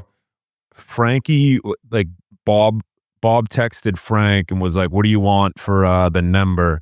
And you know, Frankie would have gave it to him. No, you know, just a good soldier. He was like, just get me a Big Mac from McDonald's. So after practice one day, there was a McDonald's bag in there, but the Rolex was in like the burger thing. No. Yeah, so it was funny. That is unbelievable. I think Frankie posted something about it. It might be, yeah, but just a fun guy. So we'll be at the Halifax Sports Charity Dinner Thursday, Biz. That'll be a lot of fun. I love Halifax. Heard it's unreal. Great city. And then you'll be Hockey Night in Canada. Who do the Leafs play? I believe they played Nashville. I want to say Edmonton might be playing Seattle. It might be a tough one for the late game slate, but Toronto, hopefully they can get some confidence going against Nashville, who's kind of struggled all season. And I never really got a chance to dive into it last week because we got right into the pod, but I got to do trade deadline there too, which is a blast, always going in there. And obviously it being the one that it was with all the crazy news and the late announcement of the Brad Marchand stuff from Elliott. Like, I love going there, love working with those guys. Unfortunately, Ron McLean doesn't do the deadline, but hey, boom, I'm back in the seat with Bieksa and the boys, and love working with them. So Hockey Night in Canada this weekend after that dinner. Thank you. And then thank you. And then I don't know where I'm off to after that, because I'm not even back on even back on the TNT broadcast yet. Wow, that's Saturday night. You're at Hockey Night in Canada. Wings Vegas on ABC primetime, 8:00. That's nice to see. Tonight, Ottawa Montreal. That's my game to watch tonight. I can't wait for that one. It's fun this time of year. You know, you get through games 45 to 60, 65, and then you get this final push. We get some good playoff races. So, boys, we will be back next week. Great catching up, Biz. Once again, happy birthday. Thursday at noon. This is the third week in a row. We had the Four Nations behind the scenes. We had the Sandbagger with Bob's Does. And this Thursday, Chiclets U is back, baby. The Golden Gophers. G and Fish crushed it. So check that out Thursday, noon Eastern. Any final send-offs from you two? Oh! No, I actually want to say thank to Bloom and Blueprint for throwing on the party. All my friends for showing up. And just trying to get the girl's name who runs that. You laughing, Keith? Sorry, buddy. Well, you look, we could shout out Colin Yandel. Yeah. How about the Yandel family, Biz? What happened? Brian's oldest son, Brian, on Cushing Academy. They win the New Englands. First time since 98. Keith brought it up last week. And yesterday, on Sunday, Colin Yandel and Catholic Memorial win the state title. Wow. Okay, Yeah. man. What a week Unreal, for the Colin. Yandles. Great. Things are Yeah, looking game up. was unreal.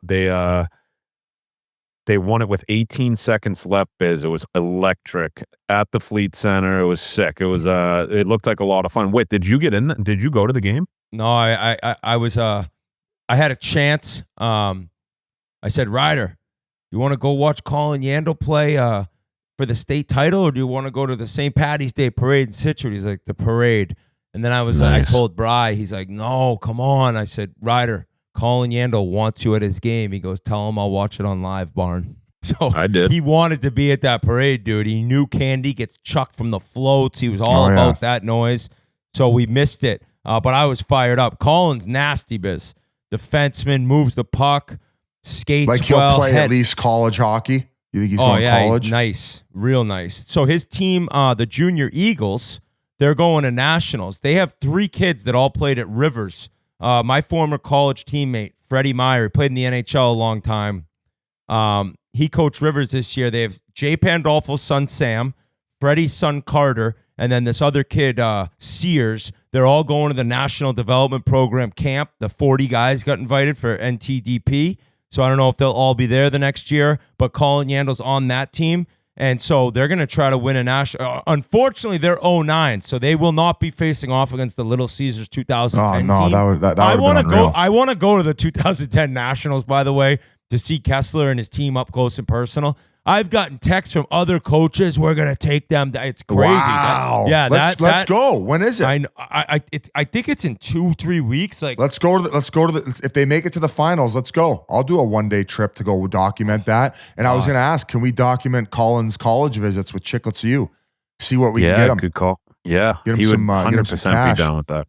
Yeah, awesome. Get that NIL bag. Yeah, get him a Trojan deal. The name here I was looking for was Cassidy Love, who works with that Bloomin' Blueprint. And of course, guys, next time you're here, have you ever stayed at the Global Ambassador Wit? Like, have you been to AZ? I was with you there, bud. I was with you there. What was it for? IceCon? Your birthday. Okay. So, sorry, man. There's a... Fuck you guys. So, thank you to everybody who came for goddamn... Stop giving it to me. I'm like Joey Colcuts right now. I can't fucking keep my head straight with you guys chirping me. I love it. Happy birthday. I'm glad the party's awesome. Sorry to miss it. Keith, great job. Folks, thanks for listening. We love you. We'll see you next week.